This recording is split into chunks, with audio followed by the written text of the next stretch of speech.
first item on the agenda, consideration of the minutes from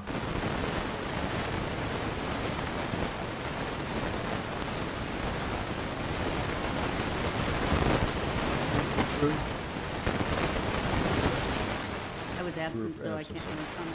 Well, I will second that. All in favor? Aye. Aye. The public comments section, unless, I'm assuming that most of it's related to the agenda tonight. Yeah, I'd like to, part of this, each one of these items, we'll have our presentation, and then the council ask some questions and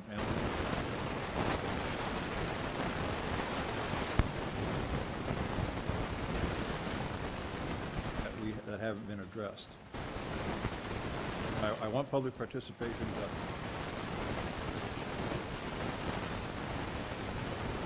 on input, so I'm trying to balance the two. We got a huge agenda.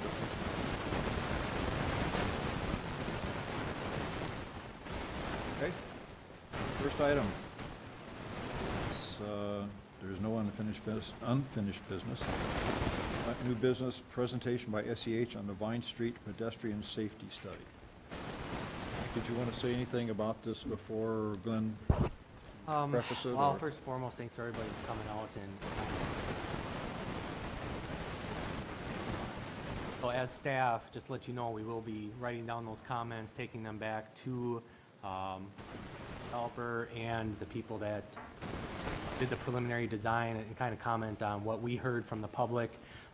If we can't get that addressed, obviously there's certain reasons why things were done based upon, you know, what traffic engineers designed, but just to let you know that we will be taking those comments back. So Glenn Van Wormer is here from SEH. He's a principal traffic engineer there and has been doing work in the city of Hudson for a very long time. I don't want to date you, Glenn, but he helped develop the Vine Street pedestrian safety study and those mock improvements that you saw on the table tonight, as well as working on the kind of temporary build out of the Vine and Carmichael roads as well. So Glenn's going to walk through a number of the work that he's done, kind of lay it out, inform the committee, and then we'll go from there. So thanks, Glenn.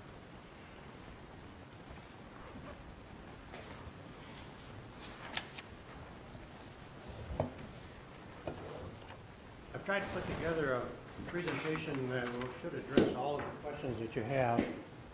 But if there's anything I missed, make sure you bring it up at the end of the meeting or comments during the thing. So, the initial concerns that started this whole study were the Atwood development and the amount of traffic that might be generated. And then that in turn brought up pedestrian crossings at Diamond Drive, and there was a lot of concern expressed about that. And we tried to put some numbers together so we weren't just thinking about stuff, but we actually had things to work from. There were some, just so there's a lot that has been going on Vine Street. Between 7th and 3rd, you put the sidewalks in, got some flashers down there, pedestrians were a part of that project. The same thing from Wisconsin to 7th, we've added sidewalks. We try to make the intersection by the school safer. There's new ped ramps, they're all ADA compliant now. And in the high schools, when the high school was expanded, there was a lot of thought given how are the pedestrians going to get in and out, and how can we take some traffic away from the conflict. So it's not that we just started on Vine, this is the last segment. And I'm glad that you're looking at it from Wisconsin to Carmichael as a whole rather than an intersection. The concerns, I think, that came up through all of the different meetings were pedestrians crossing Vine Street, not just at Diamond, but at all other locations too. We heard from some other people that said, well, Spruce and some of those are a problem. Another concern with high school traffic and what is the impact on Vine Street and on the pedestrians, and we got to count data on that. Traffic speeds, people are always concerned. I tell people from out of town that I'm working on Vine Street and they say, can you get the speed limit raised? The 25 is hard. And I say, no, not my job. It's Dean's job. And then the trail and sidewalk connections, as you keep gathering in, the city is making a lot of connections now, and there's some more connections that could be made and should be made as part of the Vine Street improvement. Your existing facilities, you got marked crosswalks at most of the intersections. You have an all-way stop at Grandview. You have an all-way stop at Wisconsin. You got an RRFB, which is a rectangular rapid flashing beacon at Diamond, and then you have a trail along most of Vine Street. Just a section missing, and then the trail itself has got some connections at the intersections that need a little bit of assistance. We try to get traffic volume information. The DOT takes counts on Vine Street every 3 years, but the data they had is pretty inconsistent. And in fact, as we've worked on a lot of different things in the city, we found a lot of traffic volumes that don't seem to have a consistent pattern. They kind of go like this. We've got volumes back to 1976 on downtown, and those volumes haven't changed much in the last 30 or 40 years. And part of it is just the way the city is growing and where your traffic's coming from. So taking a lot of counts, and I got a folder about that thick of count data from the city, from different places. We're estimating you have about 8,500 vehicles a day on that street right now. On which street, Glenn? Pardon? On Vine, you mean? On Vine Street, just west of Carmichael Road, there's about 8,500 cars a day. Is that both directions? Yeah, that's total. We set up some traffic counts on Diamond Drive. It's verified that we were there because we put it in her yard, or close to it, and she guarded it very good for us.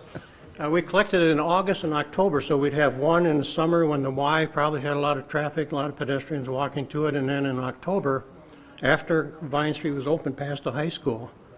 And we wanted that because then we get the high school traffic. So we had those two, and we set the camera on a Tuesday and picked it on a Friday, so we had 2 full days and 2 half days of data to compare. And we tabulated the 16 hours of vehicle data from one day, but we counted the pedestrians for 16 hours.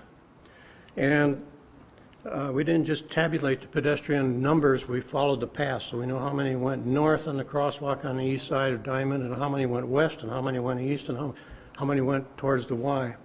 So we know, we get a better idea of what the destinations are and where these people want to go. Because, as one gentleman said, he didn't walk the sidewalk, he cuts through a parking lot to get to go west from the Y. And a lot of people will do that. I did a job in Stillwater one time, and somebody said, where do we put the sidewalks? And I said, wait a year and then pave the mud, because that's where they're going to walk. The traffic volumes at Diamond Drive, and these are based on our turning movement counts, which are pretty reasonable and compared well. On the northbound approach at Diamond, you only had about 320 vehicles in that 16, actually that's in a 24-hour period. And of that, about 80% turned right. So most of the people coming up Diamond will turn and go to the right to get over to Carmichael. And southbound approach coming from the Y and the 2 office buildings was 1,600 vehicles in that same time period, and the predominant move was to the left. So a lot of the traffic wants to go towards Carmichael. So it's not an unusual pattern. It's one that we thought we'd see. I mentioned before, we counted pedestrians on Diamond Drive, and all pedestrian movements, including those that came south and went west, didn't even go in the intersection, just so we know how many were out there doing what. And we tabulated two days worth of data in each of those periods. So we got 4 16-hour periods of pedestrian data, and it correlates quite well. In August, we had 27 people crossing northbound and 20 crossing southbound, so you got less than 50 a day, but we still have them throughout the day. The peak period, as I recall, is in the late afternoon, which is when the Y probably is getting a little more traffic, or you got your after-school activities. In October, we thought we'd have a different number, and we ended up with 28 and 18. And so what the Y didn't have, somebody else had, or there's enough activity in the area to where it's pretty consistent. All the data was collected from video. We followed those pedestrian routes, and we could tell if somebody went north, which way they went from there on. Of the pedestrians crossing Vine Street in either direction, 50% went to or from the north, from the Y or those office buildings. 40% went to or from the west. Could be the high school, could be one of the churches, could be almost anything. And 10% went to the east, even though they get down so far and then they're in the street. because our trail ends at the pump house, which we'll take care of with that, with the next subject. I apologize that I should have blown this up more, but these are drawings that we have here. If you're interested in the detail, if you need one, just make a note on Mike's and we'll get it to you. But we can see that we've counted every direction or every movement of a pedestrian, and we know for those 4 16-hour periods where they went. And we got a separate page for both, one for August and one for the October pedestrians. One of the things we wanted to look at are what are your options? You know, at one of the meetings it was said, well, we want a tunnel. And well, a tunnel is one thing, but you want to look at all the options to find out which is going to work best and which can we afford to put in. And so we looked at vehicle traffic controls like four-way stops, separated pedestrian separated pedestrian facilities, either going above or below the intersection. Something you could do physically in the intersection, flashers and beacons like the Hawk that you talked about, signs and markings and crosswalks, and not just how do you mark them, but where do they go. And then we should talk also about some non-physical things that could be done in that area or in the city. One thing about some things about always stops are they're really for controlling traffic, not for safety. I mean, you can say there are some safety benefits, but their main purpose is to control traffic flow. They're based on traffic volumes. One of the things, if you picture yourself or somebody at a busy always stop, the driver focuses on when is it my turn to go? Because you're watching people from one side and you're watching them from the other, and your focus is on, oh, I'm not going to let him get ahead of me, or, you know, so you're going to miss some of the pedestrian activities because you're looking at my turn. It's human nature. The other thing is the pedestrians are not the focus of the driver's attention when he has other things to consider. Pedestrians are small, the car coming the other way is big, etc. And the Manual on Uniform Traffic Control Devices actually has some volume guidelines for safe installation, and it's based on a lot of studies of crash data, of efficiency of intersection control, movements, etc.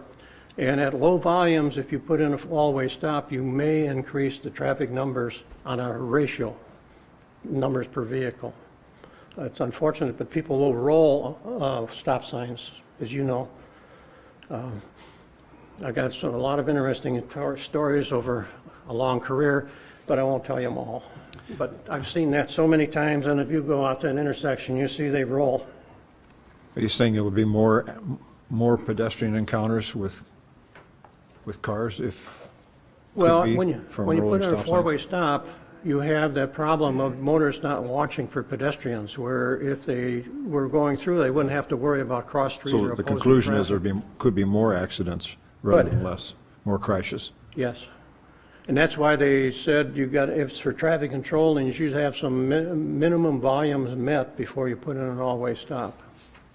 And the same thing holds true for traffic signals. Well, pardon me, I'll back up one. I think we covered all of these. The big thing is drivers must determine when it is their turn and at the same time watch for pedestrians. And when you're watching two cars go this way and then the car coming this way, you lose track of pedestrians on the left side.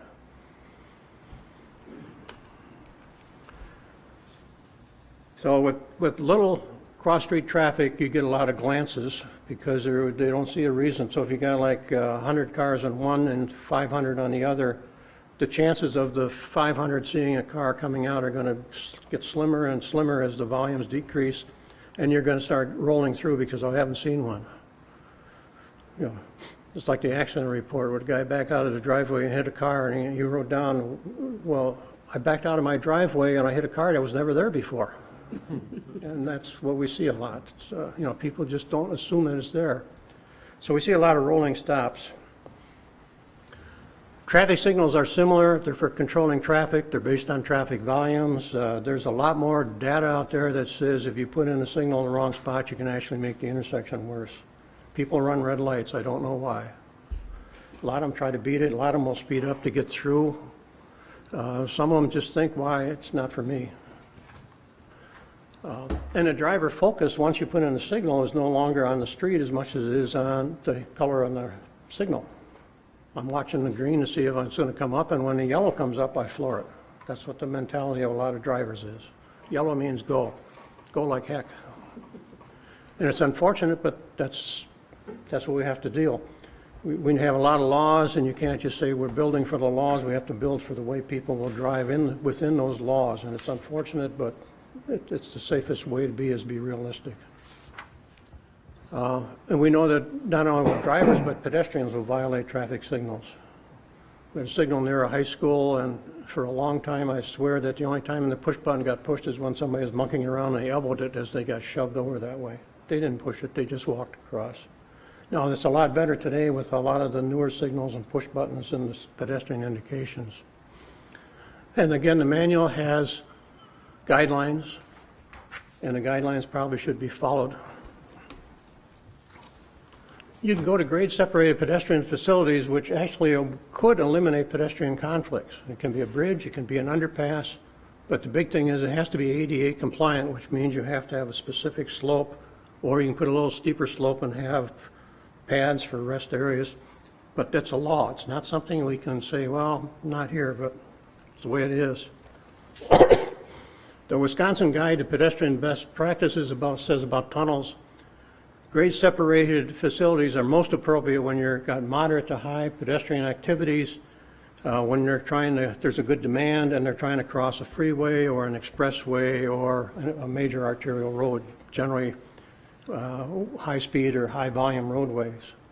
And they should have large numbers of pedestrians who are separated from their destination, a school that crosses into a neighborhood, or a shopping center that has people on both sides that want to get from one store to the other. And the other thing is there should be some topographic compatibility. Not just a big word, it's a fact that, if people have to go up and down something, where they can go, if they have to walk away from the facility to cross differently, then they won't. We see a lot of successful tunnels where the tunnel path is low and the road is high, and it's just natural to go underneath the trails. A lot of the trails have those. You've read some of the trails that I've been on bikes, they have a lot of those types of things. The biggest concern is getting pedestrians to use it. I've got some slides at the end, probably for questions, but it shows you some where they haven't worked. There was a study, more than one study that was done, and says that 70 to 95% of the pedestrians would use a separated pedestrian facility if it were to take the same amount of time. So if they had a choice of going on a tunnel or going a different direction, it took them 30 seconds to do either, they'll take the tunnel or the bridge. But if it takes 50% more time, few would use it. I think the figure was somewhere in the 90% would not. And the other part of that is less volume on the facility they're trying to cross, the more gaps, the more likely to say, well, I can make it, and away they go. We have a bridge. The bridge would be about 17 and a half feet between the bridge deck and the street pavement. ADA requirements, we require 170 feet of ramp on either side. I got the drawing to show you how you could fit that in. But that is what you need to have the specific ADA requirement met. We looked at all four corners, and the only place the ramps would fit would be in the northeast or southwest. Ramps would not fit in the northeast or southwest. The northeast has, commercial buildings there. We'd take out their parking lot. In the southeast, she'd lose her kitchen, and she'd be mad at us. So, the switchback ramps would require the shortest distance because you don't have to walk all the way to the end and then all the way back. And the switchbacks are the pictures that we had in the report. And the bridge would be 160 feet long and go diagonal across the intersection. And that's a picture of it. And you can see that the only place we could do it is to bend the ramp, make it a switchback, and no up or down, and then get in the other side. You have few little problems because you have water on the south side and you have a little hill over in front of the Y. which changes some of the topographic or differences that you have. The tunnel would have to be about 14 feet deep. Same thing for ADA. It requires 160 feet. It wouldn't fit in those two Glenn, corners. how long would that bridge be? The bridge is 160 feet, and then you got, With all the approaches? with the approaches, well, you got 170 feet on both sides, so that's 340, and then another 160, that's 600 feet of walking. I got a couple of comparisons of walking distances that'll make it make it a little easier to understand. Concerns with the bridge is that it is a longer path, around 600 feet longer. And many who would cross from the southeast to the northwest would still have to cross back if they're going to the Y. So you add some more distances and they still have to cross, or we'd have to put a sidewalk on the west side of that Y entrance. And it would require right-of-way, or at least it'd be a constraint to what the frontage is for anybody on the north side for commercial, or what could be done on the south side. And it's a visual barrier. I mean, if you look at a pedestrian bridge, it is not nice. It doesn't look like a tree. It is an ugly structure, no matter how nice we try to make it look. And the stormwater ponds are going to need some changes. Now we've got it with the bridge. We can put the piers in the water, so it's not too big of a problem. But we still are going to have to make sure we contain the same amount of water somehow for the slopes that we change. We got some utilities, even some overhead utilities and underground utilities that may have to be moved in order to put the footings in. The bridge deck will need snow and ice control. You have to keep those slopes pretty well clear of ice, or you're going to have people falling down. But the switchbacks that we have would limit the maintenance equipment that you could get there, and then there'd be a hazard for people either going up or down on bikes. So it's a little bit. And you can cage a ramp, but some people are you can put a cage over a bridge, but some people are pretty good at shoving stuff through or figuring out how to drop it, unfortunately. The concerns with the tunnel are some of the same. A longer path, still have to cross on the north side. It requires right-of-way. Rain and snow melt are going to be a problem. Today you would have had a lot of water down in there trying to get the snow out, and then you have a constant pumping problem because of storm water, because of rain, because of just groundwater that would be seeping in unless it's really sealed well. And the ponds, again, require some change. You also have a lot of underground utilities. I didn't know there were so many there, but just about anything that could be in the ground is in the ground through that intersection. You even got a force main, I think, that goes down that street. And so the force main and the sanitary sewer, which is gravity flow, and the storm sewer, which is gravity flow, is a problem. So how deep would that tunnel have to be? It'd be 14 feet below the pavement. From the pavement of the street to the pavement of the tunnel would be 14 feet. Because you'd want a 10-foot tunnel, and then you got to get about 4 feet of soil and structure on top of the tunnel. Just to give some perspective to utilities underground, like sanitary sewer is about 10 feet deep normally. Water main is usually about 8 feet deep. So all those utilities would have to get moved somehow. Right. And the gravity flow ones are a real challenge. Yeah, you'd have to put in a lift station or replace pipe for a long ways to make that work. Yeah. And so far, we don't have an app on the computer that tells us how to do that either. So we're just messing. Again, the switchbacks are a problem. Debris and snow have to be removed from a tunnel periodically, and you'd be surprised how much snow will blow into a tunnel, or how much debris kids will leave down there. And the tunnel might be a security concern, and I was looking back to see if the police chief was here, but he would have to tell you whether he likes them or not. But some tunnels are kind of scary if they don't have many pedestrians in them. There's some added distances, and just to give you some numbers, if someone crossed from the southeast corner where the bridge or tunnel would start, which is several feet back from the curb, and then crossed to the north side and went over to where the tunnel is, it'd be about 155 feet. If you use the ramps and the bridge, that same crossing is about 885 feet. Now that's the total from a spot on one side to up the switchbacks, across the bridge, down the switchbacks, and out to the sidewalk. And so you can see you've got quite a bit more. And if they had to then turn and go to the northeast corner to go to the Y, you're talking about another 85 feet. So you've got a substantial increase in distance, which is going to deter a lot of use. And how far is crossing the street, just for reference? Crossing the street's about, well, it's a 52-foot street, so sidewalk to sidewalk is probably about 75 feet. Okay, so you compare that to the 885. right? Well, we actually went from 155, we went from where the bridge or tunnel entrance would be to the curb, across the street, across the north side, and then to that. So that's why we got the 155 feet from. Okay. So the trip would go from 155 to 885. Got it. And then you have the slope and the switchback. So rough cost estimate for the bridge, or for either, my guess, is about $2 million to $2.25 million. And you're going to have extra costs for right-of-way, for stormwater pond revisions, because we have no way of knowing how much that was going to be on a short study.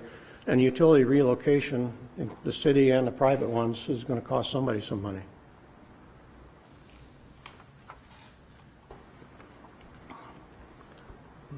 One of the things that we also wanted to look at is what can you do at grade to make the crossing safer? And we've done some things at other intersections. Other cities have done a lot of things. One would be median islands. If you remember, we put some in down on Hanley Road. And from what I hear, people like them. We've done it in New Richmond in a few locations, done it in a lot of different cities. And the medians can be continuous, like Carmichael Road has a median the whole distance, except at some intersections you're a little out in the open.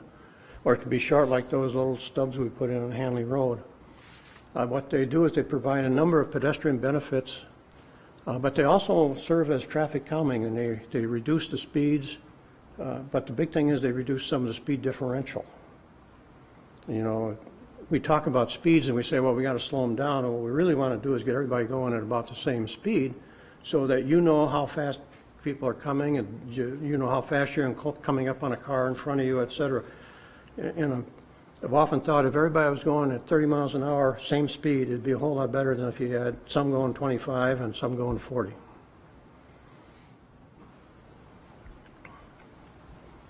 So the pedestrian median islands would provide refuge for the pedestrians. You put the crossing in two stages. You look to your right when you're crossing, and you can pick your gap or make sure that the person coming at you is going to do something like stop rather than blow his horn and come through.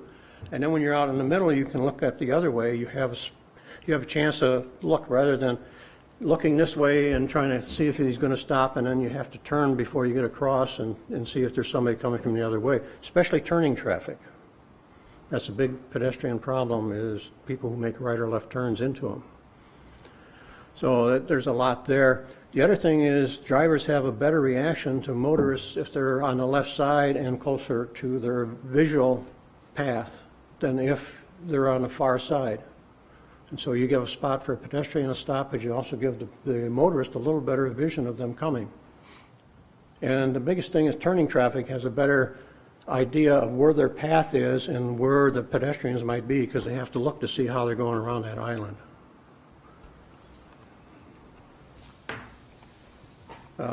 Islands also slow traffic, especially when you have pedestrians present. A pair of median islands, you put one on either side, and you don't have to have a pedestrian crossing getting to it, but you're going to slow traffic down because it's calming and you got a narrow space. Westbound, if you're going westbound on Vine Street, the near side median would actually be over on the underside of the left turn lane, so it's not that big, but you got one on the other side of the intersection that you have to make sure you're going to go around. And so you slow down a little bit because you want to make sure you know where your path is. And there have been studies that have shown some speed drops, and more importantly, getting more consistent speeds through those areas. You can also narrow the lanes a little bit as you're coming up there. Right now you've got a huge wide road. I won't say huge wide, but you have some pretty good lanes between intersections there. And if you narrow them down as they come through the intersections, you get drivers to slow down. And drivers will slow down for almost any kind of thing in the road. I came over tonight and there's a guy spun out on the westbound lane. Everybody eastbound slowed down because they were looking at it. Well, if we can get them to look at median islands and pedestrians, that's good. Same thing. And if you put in a series of median islands, it'll help keep those speeds consistent. If you've driven 95 south through Lakeland and you see the 3 roundabouts, those were put in at spacing not only for location of cross streets, but to get them so that you don't speed up in between because you know you got to slow down for the next one. And the speeds have dropped substantially. There's also things called bumps, humps, and speed tables and speed crosswalks and all kinds of things. If you've driven through some of the parking lots and you see these vertical curbs that are out there, it's like driving up a curb, and they jolt the heck out of your car. And people will slow down, but if you don't, they become a real hazard. You can damage cars, you can lose control, you can do all kinds of things. And we thought they were good sometimes, but then Ford came out with their independent front suspension, and the kids would go by and they just hit one wheel and then the other wheel, and they could go right through the parking lot. Or you'd have to have the gutter open for that, for drainage, and so they'll put the right wheel in the gutter and only one wheel bounces. So they're a hazard, and I would say don't. The humps are longer because you get instead of getting a jolt, you get something where if you go over too fast, it'll rearrange everything in your trunk and you won't want to do it again. The problem is people forget about that and they drive over one.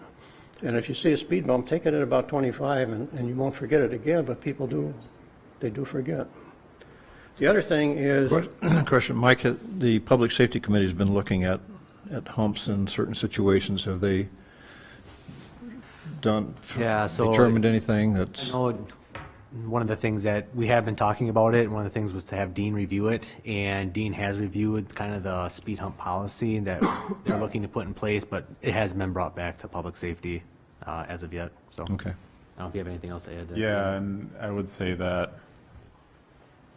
I feel that speed humps are good in maybe more situations than their average engineer, but maybe not so much in a area where you've got like emergency vehicles. It's a high school bus route. It's a high emergency vehicle route. It's a higher truck route. It's not really meant for that. I feel like they're more meant for kind of more residential areas or areas where you want the traffic to be going at, say, that 15 and 20 miles an hour. I don't know. Mike, question, do we already have any neighborhoods that have speed bumps or humps? Okay, because I was wondering, what about like snow plowing and things like that? What's the impact?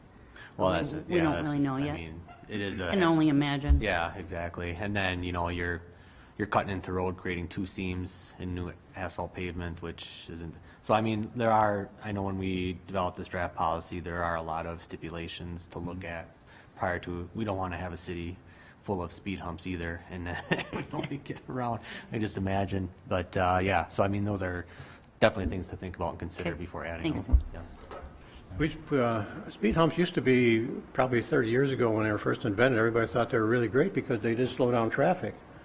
And they did have some impact on speeds in some neighborhoods. But after a while, a lot of the neighborhoods that had speed bumps came back to the council and said, we want them out, because they get tired of driving over them. And we did a lot of them in Burnsville, and I think you probably still could find some records down there, but they had a lot of them that they had to go out and take out. And what we ended up doing in the last few years of that is we got some portable speed humps and put them in for a trial period. And most of them came back out because the people didn't like them.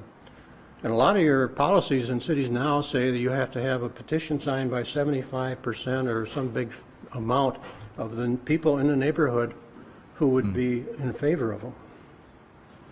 And I know one city has said, and you pay for them. So they had a good intention. In reality, they didn't work very well. And any place where you had a fire truck or school bus routes, like you couldn't put them in near a school, because if you'd gone over a speed hump in the back of a school bus, you know that it's not enjoyable. So anyhow, they have their place, but I don't think, Vine Street is definitely not a place for a hump or a bump or a table or anything that raises up and down. We got other things that would probably work better. Flashers and beacons, the light must coincide with the hazard. If you got a physical hazard that's there all the time, you can flash it all the time. If you got a pedestrian thing, you want to do like you do with those rapid flashing beacons. That's have them push a button so that it's on there when they go across the street. But the buttons got to be convenient, and they do have to be pushed. And one of the big problems is if you've got people crossing two crosswalks, like at a traffic signal, you have to be very careful where you put the button there. They're always pushing the wrong button and then getting mad and crossing against the red. Those beacons, I don't have to tell you too much. You've seen them down there. If you've seen them operate, they've gotten your attention, I'm sure. And they do a very good job because they're very bright, they're flashing. The reason they do a good job is because they flash at the same rate as a police car. So it's intentional to do that, because if you drive down a freeway and you see a state patrol in the median, you can tell a long way back because all the brake lights go on. Even though somebody's going 60 in a 60 zone, the brake lights come on. Whoop. It's an irregular flash pattern, so it's patterned to look like a squad car, basically. They can be used on 2-lane or 4-lane streets, but they got to be activated by a pedestrian push button. So I was wandering around that intersection making notes, and I forgot all about pushing the button because I looked for gaps and crossed. And I figured, oh, I hope nobody in town saw me doing that. The traffic engineer doesn't know how to push a button. So, but it does significantly increase the percent of drivers yielding to pedestrians, but not always. One of them, they had a 19% increase in drivers stopping, and others they've had up to 90%. So you have to be careful where you put them in. But it does get the attention of drivers. The only concerns we have to date is some places pedestrians don't push the button. We put them in down at the University of Wisconsin River Falls on Cascade Avenue. And you would think that the college kids would be smart enough to push the button. But they're doing their homework. And so they walk out in front of cars because they think that the flasher is going to flash, and it doesn't always. Or they push the button and step out into the street. So you have to have some pretty good pedestrian education. If you put it by an elementary school, the elementary school kids are pretty good about reacting to it. Put it by a junior high school, what I found out is they don't want anything to do with the authorities. I'm not pushing that button. Not if you told me to. One thing about Cascade that is interesting is the RRFBs are not only on the outsides, but it's also, there's one located right in the median as well. Yes. So you have 3 there, so it really grabs the attention, and I really like that. They also had advanced ones in, and there was so much flashing lights down there at school closing time that you thought that there was a major tragedy of some sort.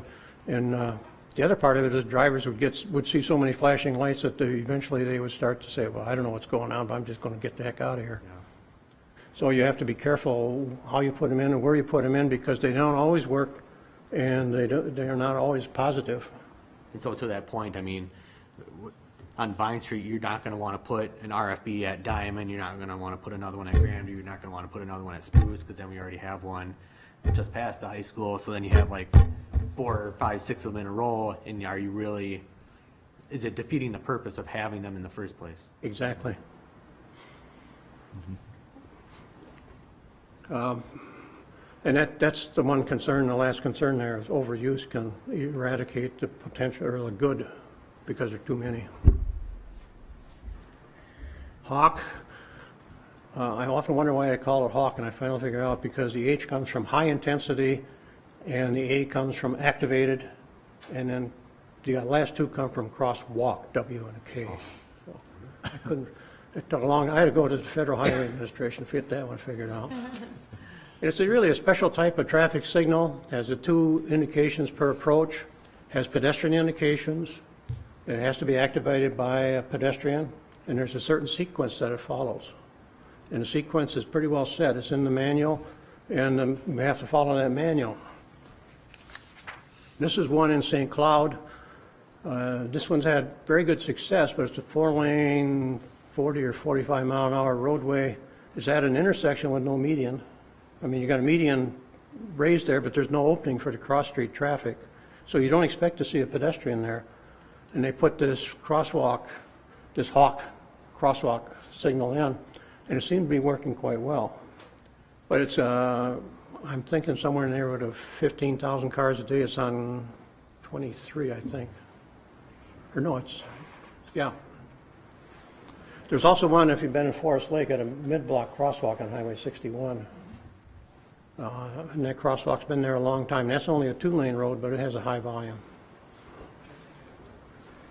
The sequence, I'm not going to go through it, but it's, you have a sequence that is for the driver, and then you have a sequence which is there meshed in with the pedestrian. So it goes to a flashing yellow for a preset period, and the pedestrian sees don't walk. And it goes to solid yellow, and he sees don't walk. Well, some of the pedestrians aren't going to wait that long if there's no cars coming, so sometimes you cross it.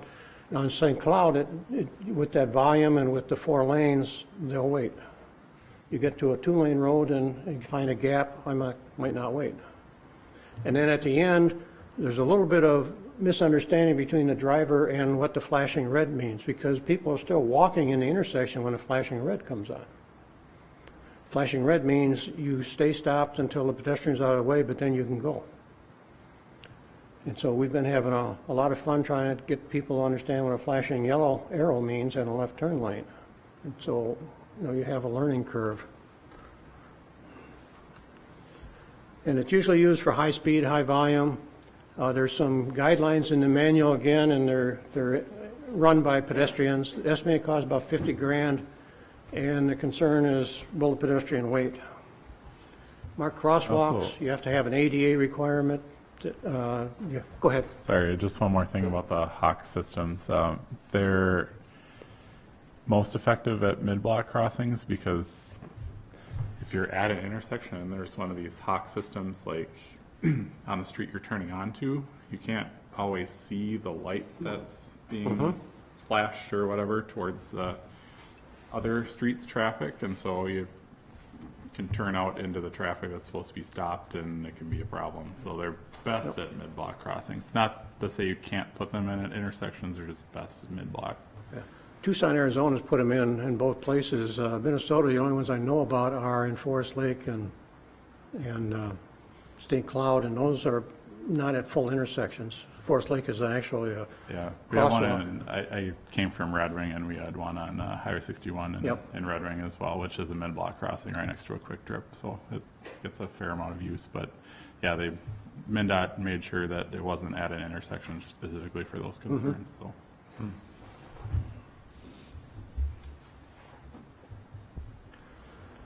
One of the things that is a concern is when you put in a crosswalk, you have to meet ADA requirements now. It's a law, federal law, state law.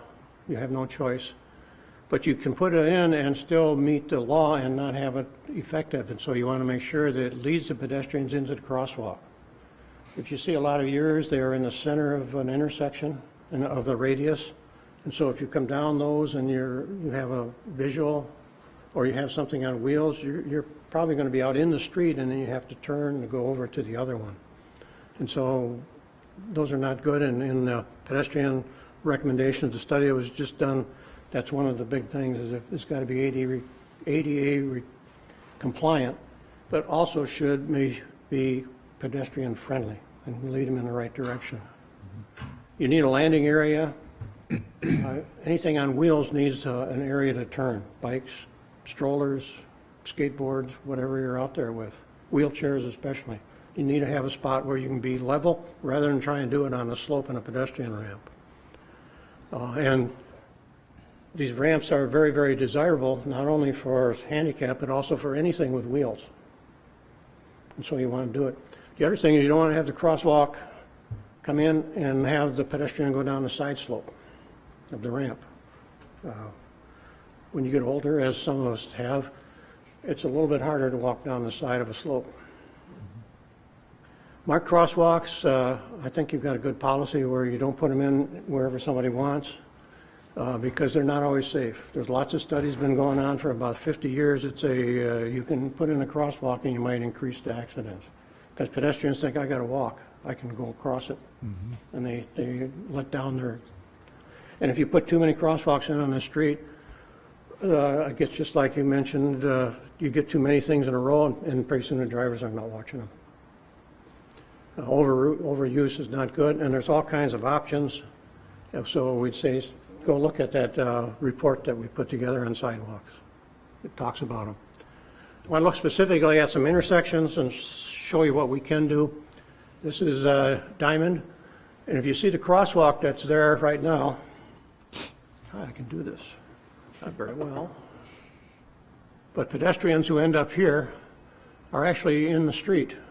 So if you have somebody coming across and they want to then go on the north side, they're doing all their maneuvering in the street or on the slope of the crosswalk. It would be better if you had them cross over here, go up at a ramp, they got a landing area. Over here, they got a landing area, ramp, cross, and then back down. It's kind of simple, but it leads pedestrians where they should be. It gives them the safety of a landing area on the top. It keeps them out of the street. They're crossing just one street rather than standing in it. And so there's simple things, but it can make a difference. At the Wisconsin Street intersection, we did a study down there. It's interesting, the pedestrian volume in the east crosswalk in the after school 15 minutes, just 15 minutes is 105. And we got 16 hours at Diamond with only less than 50. So you can see the massive number that we have to put up with up there, but then they're gone. And it's also that way for the morning crosswalk, 6:30 to 7:30, that's the hour. A whole hour, that's 112. And there's 270 there in the 16 hours we counted. And those volumes were done in December. This gives you a little bit of information on how much the high school does for Vine Street. You have 792 inbound cars in the morning at the main entrance, almost 800, and that's a lot. And then you have another 325 in the west, so you got 1,000 cars going in every morning, but you have 425 coming back out. So you got a lot of parent traffic, a lot of drop-offs. And so you got to worry about two-way traffic there. In the dismissal hour, it's about half. And so, you know, you can see the volumes there.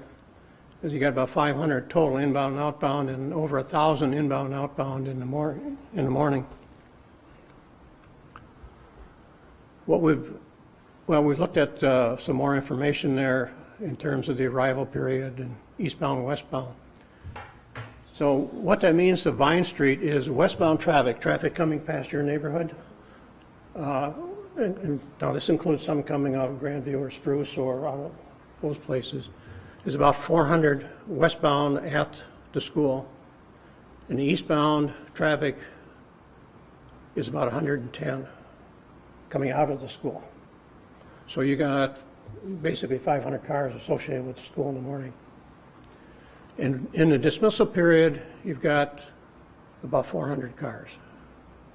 Now, we also included the traffic from St. Patrick's parking lot. We had to estimate that. And we figured that volume would be about the same split as the stuff we found out on the street coming out of the school in terms of which direction they came from.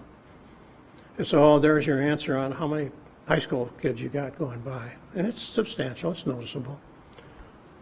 And the other thing is, you know, they don't all show up over an hour period in the morning. They're getting there just in time. One of the concerns there is that the left turn lanes, well, it's not a concern. We got left turn lanes in all 4 locations as part of the project down on that part of Vine Street. We also had the west entrance. We turned it into a 2-way so you drive in or out of it as part of the school expansion. And that pulled a lot of vehicles over there and kept them out of the Vine and Wisconsin Street intersection. But you still have a lot of parent traffic in and out. All schools do. One of the things that did, moving it to the west lane, is you now block Vine Street. Once you get past Wisconsin intersection, Vine Street can be blocked. There's no room to get around this line of cars trying to turn into the parking lot. I mean, westbound? Right turn? Yeah. West entrance that blocks up Vine Street. It slows them down. We needed another lane. Coming up the hill? No, going westbound on Vine. Okay. You can't get past the traffic turning into the parking lot, and it jams up. I don't know why. There's something wrong inside the parking lot, but it jams up. You'll have 10 cars sitting out on Vine Street. Yeah. I also So there's- wonder if there's, I don't know what the school district's flow is in sight, but there might be some ways to. Yeah, I think we need to talk to them about that, because it's Probably there, best. it's definitely on the inside, the issue's on the inside. But, Best thing might be to spend the morning there, rush hour, and see just what happens, because there's no access into the parking lot until you get about halfway back. And so can we try to put a long throat in there so that, Yeah. people turning at a problem? But what it might be is you got so many parents coming out on a constant flow that the northbound can't find a gap to make the left turn to go in the west part of the Maybe. parking lot. So, be something to look at to see if that's the case. If that's the case, then your problem is at that internal intersection. And you might be able to do something with southbound. Be interesting to look at. But I think it's a whole lot better than sending everybody in behind the parents and having them trying to turn internally in there, because that would really back out with 1,000 cars going in. This is what the intersection looks like now with the medians, left turns in all directions, right turns in all directions except eastbound, because we had to get right away if we were to put a right turn lane in. So it's pretty good flow. We looked at all-way stop control, which you have now, and you have tremendous vehicle pedestrian conflicts. You got all the people coming out of the high school entrance there turning left, and all the pedestrians going across. And you got the four-way stop, and so they're looking at my turn and rather than looking at pedestrians. The other thing is it meters traffic so that westbound going away from the intersection is get car, car, car, car. So there's a constant flow. So it creates a little bit of a problem. And the other thing is 100% of the traffic on Vine Street stops today. I mean, even in the off-peak period, everybody allegedly stops, because not all do. So one of the things we looked at was traffic signal control. With the signal, you can put left turn phases into effect. So traffic coming out of the high school in the evening or in the after period would have a left turn light, left turn phase, and then it would be red arrow, so they wouldn't be able to go, and then the pedestrians would cross. So you eliminate that conflict completely. But in the day, when there's no pedestrians, you could use the flashing yellow, so that the southbound traffic wouldn't have to wait for a phase for the southbound left turn, and you would have a lot quicker movement of the signal getting back to Vine Street Green. We can do things with an overlap. By an overlap, I mean when you... what's the cost of the signal installation? I was hoping you wouldn't ask, because the guy I asked didn't get back to me. I suspect up there it'd probably be about 150, 180,000. Or more. I thought it was like 2 to 225. Yeah. Yeah, I like his better. yeah. So the one thing we have going, I mean, we have the handholds, we have the conduit run, so it's just Yeah. buying the equipment. But it's still, I mean, it's expensive. It's going to be a lot of lights, a lot of support. You got all different kinds of signals. It's not just simple. It's not a simple red, yellow, green on all Right. approaches. You're talking about flashing yellow arrows and stuff. So We would- it adds to the cost of it. Yeah, it would be an 8-phase intersection, basically, in order to get all of the things working as well as we'd like. And that costs more money, so, 200 might be a better figure. We can get that pretty simple. But you can do things like an overlap, like when the southbound left turn is running with a left turn arrow, you can provide a westbound right turn arrow, so you're moving a lot of traffic through rather than making them stop. We got a thing called leading pedestrian movement, where pedestrians get started 5 seconds or so ahead of the conflicting traffic. Stays all red. And what it does is it gets them out in the intersection, and so there's no question that they're out there, and you can't do anything until you get a green light. And when you see pedestrians out there, you're going to react to them. So it seems to work. We can recall the pedestrian phase easy enough. That's just a switch. We can use countdown timers on the pedestrians, so instead of just having a don't walk and then all of a sudden it says, you know, you got to stop, you can tell them how many seconds they got, because a lot of people think that as long as it's flashing, I can get out there and get Right. across. Yeah, the counters are much more effective. They are. And you've got some down on the Carmichael at the interstate. How about downtown? I know there's one intersection where there's a no turn on red. Now, are those effective? I know Minneapolis uses a lot of them, and I hate them, but Yeah. is that a possibility, any need for that? Just trying to think, most of the traffic, Well, if we can, right turns are not as big an issue. the one thing you've got going there is almost all the pedestrians are in the east crosswalk. And so the only one to be effective would be a northbound, and that's a pretty low volume movement. And in the morning, most of the kids are staying on the corner, and no driver would try to cut through them. And in the evening, you got them on the far side, but you're looking right at them, so might not be too effective. And then you'll get the violators. Glenn, just, sorry, were you done? Sorry. Just a thought on Wisconsin Street. Can we get feedback now? Is that all right? If I have an idea, is this the time to give an idea? Sure. Oh, okay. Just, what would prohibit us from just hiring a police officer in the morning or after school just to direct traffic in and out of Wisconsin, in and out of the high school?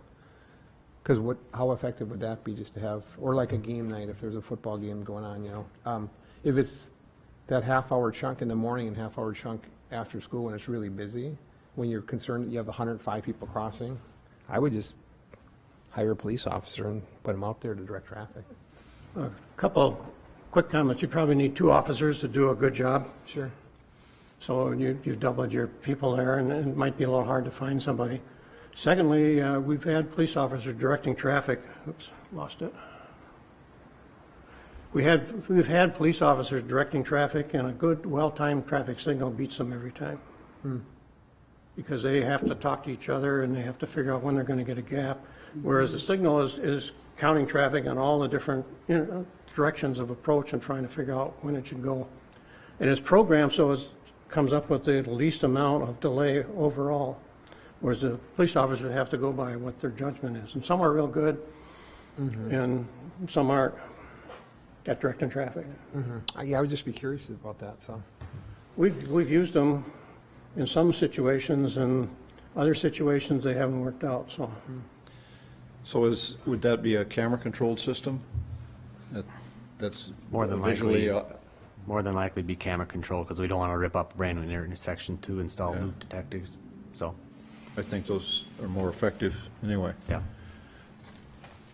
So I'd like to just comment back again on your comment about about the congestion to get into the high school westbound. I do think, and I know I heard we're gonna follow up with the school district, but I just wanna know, like, who is actually gonna do that? Is that you, or? I have been contacted.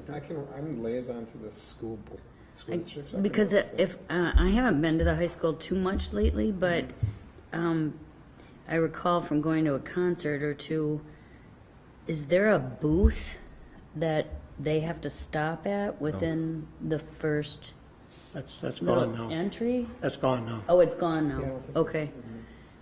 So, but anyway, I think it would be good to follow up and just see what is that congestion caused from? Yeah, I can follow up, sure. That'd be great.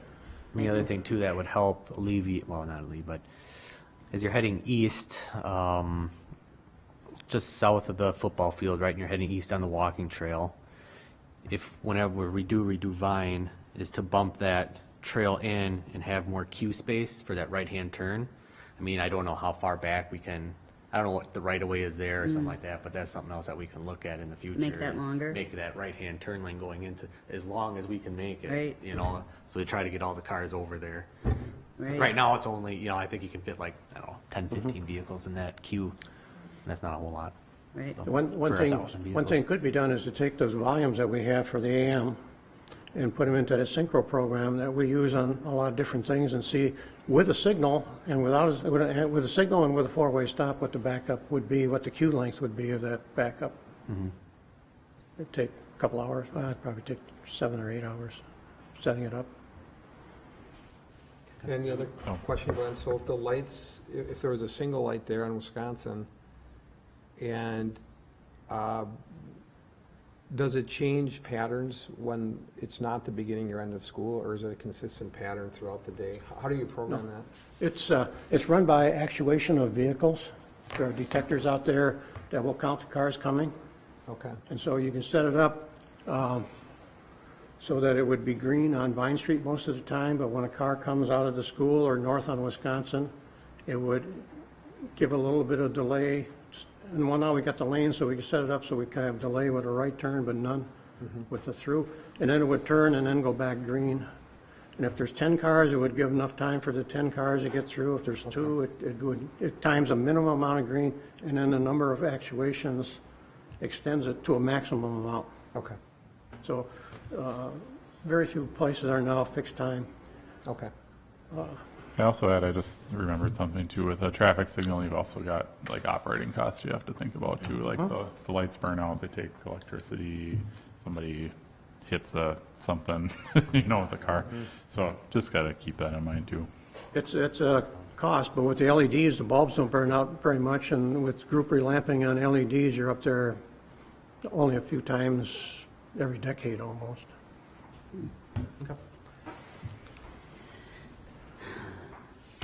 I lost my place here, optional routes. One of the things we've also can do with the signal is try to set up some optional routes, like northbound traffic right now without before without the left turn lane, or even with the left turn lane, they come up and there's no real benefit other than less backup to go to the west, northbound Wisconsin, make a left turn and go in the west entrance. But if we get a group of them to go through all at one time, then we probably will get more people out of that. So we could probably move a few more people. We could set up some programs to try and get people to use better routes, and that would be part of what you could kind of do with the internal capacity of the circulation system they have. And that was done by the school's architect, that circulation pattern, and we commented on it, and we got them to change some of the widths and some things like that, but they were pretty set on what they had for a flow. In fact, we probably created the problem that you have behind the high school, because we asked them, how are you going to get all the teachers back behind the high school? Because if you put them in on the west entrance and they had to turn left and cut through the parking lot and the school buses, and so their answer was, well, we'll send them up the back streets. So just a piece of information for you. And we said, how are you going to send them up the back street? And they didn't answer, and we didn't volunteer to help, so. Pedestrian safety features, I think I went through all those. There you go. Intersection crosswalks, just want to say a couple quick things. Shorter distance, reduce the exposure. The ramps need to be in the same direction as you want to walk. They should keep users from straying into the street. And there's a whole lot of recommendations in the back of that traffic of the sidewalk report that you should look at, because it gives you some ideas on how to evaluate and how to provide the best crosswalk possible. And if you look in the Carmichael corridor report, we got about 4 pages, 3 pages of what to do at all the crosswalks, and so it can do a lot. Grandview Drive intersection, you got it always stop in place. It's a central intersection between Wisconsin and Carmichael. The vehicle volumes on the cross street are probably a little higher than on Diamond to the south, maybe even higher total than Diamond altogether. Crosswalks are in place and they're in use. Grandview is also a way for the neighbors on the south to get out onto Vine, as opposed to coming out Diamond or Spruce. And one thing we found is even though you have to have certain volumes met, that if you put a crosswalk in the middle of a mile or a mile and a quarter stretch of two other intersections, drivers will probably respect that. If you put a whole bunch in a row, they won't. You know, I could give you an example in Golden Valley where, not Douglas, but one of the streets had 6 four-way stops in a mile. And the rate at the first one, the stopping rate was pretty high, and the rate at the last one was extremely low because they just get tired of stopping. So you have to be careful, but it probably should stay at Grandview. You can do the same thing with the crosswalks. We've got a drawing here that people are looking at. Get them out of the street on that northwest corner. Get them back, get them some good landing areas. If you look at the path for somebody that's going west in a wheeled vehicle, they come down, or even a walking one, an older walking person will go down the side slope of that ramp rather than hit it head on. And then they come down here, they gotta go back up again. And if they're gonna go south, they're out in the street. Spring Street, you got crosswalks in place, you got a turn lane in place. I'm not sure there's a volume of pedestrians there that would justify. Spruce Street? Spruce, you're right, Spruce Street. Isn't it Spruce? Spruce, yeah, it says spring on the flyer. on there. Oh, Spring. That shows what happens when you get old. Or when winter starts, you're thinking spring. Right? Spell check wouldn't catch that either. And the same way with the church entrances, there's a crossing on the north side which has curbs and ramps, but it's not very, you have to go down the side of it. Look at a little bit of traffic speeds. 25 may seem slow for people driving on an arterial, especially on the east side where it's wide open on either side. And you just say, I'm in a rural area, why am I going 25? And so the drivers have a hard time doing it. Even when you get the new development in there, the south side will have 2 ponds before you see buildings. And so we're going to have a hard time getting people to slow down or to drive at a consistent speed. What we try to do is change the feel of the environment by doing some traffic calming or by doing something. And one of the ways would be to modify it, the environment in the road itself or right directly adjacent to it. Provide some items that would get the driver's attention back to the road rather than looking either side and saying it's wide open. Why am I going this speed? And don't just do one location. Do 1 or 2. And then also when you're trying to control speed or almost anything, we have to respect the budgets. You know, I could see the heartbeats go up a little bit when we said 175,000, and then you said 225, and I figured, boy, I hope he doesn't raise his arm too quick. So, can you give some, I didn't catch examples of what you would do to draw the driver's attention back to the road, so they don't feel like it's wide open. Do you talk about barriers or Right what here. are you? This is one thing we can do. Can't hardly What a great lead-in. Should be in your packet there, Jim. That one's not. This is hard to see. It's figure 9. Oh, there it is. You've got a median right here that's painted or will be painted on the west side of the Atwood entrance. You could make that a raised median. And what you're doing is putting something in front of the driver, not too far away from the westbound driver, not too far away from Carmichael Road. So he sees that, gets by that, well, now we'd have the 2 more down at Vine Street. And this just shows how we would do a combination of a raised median for a short distance and then a painted median. And part of that is so that if we do get something, we don't have this median that restricts flow. You know, if you get a stalled vehicle or something. And so we keep them short. But also we don't want a constant median next to the motorist or he thinks he's driving on some higher type of roadway. So we put them up there, bump, bump, bump, do that at Grandview.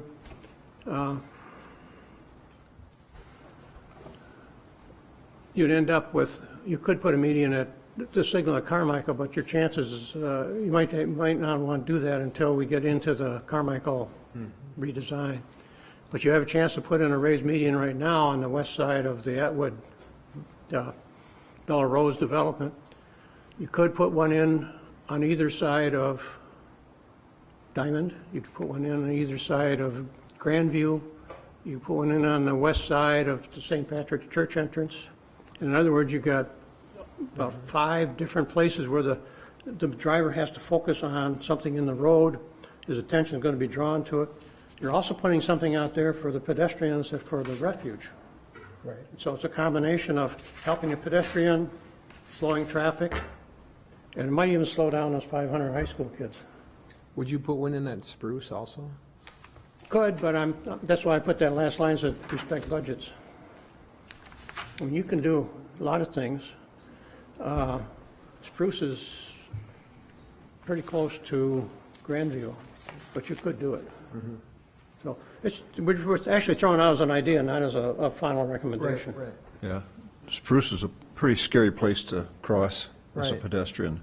Because Yeah, a lot of, the visibility, the drivers coming up the hill is not that great. Yeah. The one thing is, it's not just a matter of putting the medians in, it's a little widening on the south side, so there's curb and gutter and probably some storm sewer.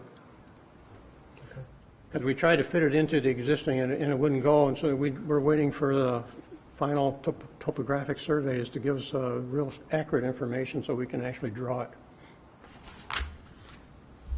The other thing you could do with Spruce is you could put a median all the way through the intersection, kind of close it off to people going through if you wanted a better crossing across Vine Street there. So probably aren't that many people actually going straight through across. And then to get to the, say, the Spruce on the Yeah. south side, you'd either have to turn at Grandview or at Wisconsin if you're coming from Carmichael on Vine, or go down to Grandview and kind of come around if you're coming from downtown on Vine. So it's another way to get a median in there if you feel a little more concerned about that. You put a wide median in. The one concern would be that all the traffic coming out of those neighborhoods would have to turn right. So southbound would turn right and go over and probably cut through the St. Patrick's parking lot. Yeah, there's things you'd have to think about Yeah. if you did that, but it's an But option. it's an idea. In fact, I one up in St. Cloud where they put the Hawk in, has the median closed there. It's a right turn only. Also, I mentioned some non-physical things that you may want to do because pedestrians are a big concern in almost any city now because there's more and more of them and there's more bikes, and that's to do some safety campaigns. Like City of St. Paul is getting a lot of publicity by just doing some simple things like counting or doing a little bit of I don't want to say baiting, but they put out pedestrians across the street, and then they got some enforcement people who are watching, and when somebody doesn't yield to them, they pull them over and give them a warning ticket. And pretty soon they're giving them regular tickets. And then they got a scoreboard up there that says how much the pedestrian stoppage, or how much the driver stoppage for pedestrians has increased. And it's amazing the percentages they got at some of those locations. But it costs money, because you got to have a couple police officers and you got to hire some people to walk back and forth in a crosswalk.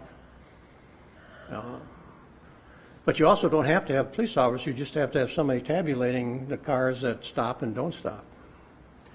You can also do movable message signs. If you drive through Washington County, you see a sign that pops up all over, it says illegal to pass on the shoulder. And every time they have a problem with people driving around the right side of somebody making a left turn, they put the sign up and where the guy would drive. And then the motorist has to see it, and pretty soon they remember. Then you put it somewhere else. Public information on a website, there's a huge amount of information available, and you can start to get to some people to think about pedestrians. What is the pedestrian law? A lot of people don't know. A lot of pedestrians don't know that they have to yield to drivers that are too close. You can't just step out and expect them to stop. So there's a lot that you can do other than just stuff like I'm talking about. Here's our suggestion list. We call it suggestions because we want you to think about them. Install the short median islands at and with some street widening at about 4 locations, or 5 if you want to do Spruce, from west of Bella Rose all the way down to St. Patrick's. And then review the crosswalks and the ramps at Diamond Drive, Garden View Spring, and the church, and use those guidelines that we provided for you. And we gave you drawings of each of those intersections an idea of what you could do to improve the safety of the pedestrians crossing on it. Install a traffic signal at Wisconsin. Retain it always, stop at Grandview, because we think it'll be effective. I don't drive that street every day, but it seems like Grandview has a higher rate of stopping now than it did when you also stopped at Diamond. I would say that's a good hypothesis to have, and probably could prove it. Retain the RRFB at Diamond Drive.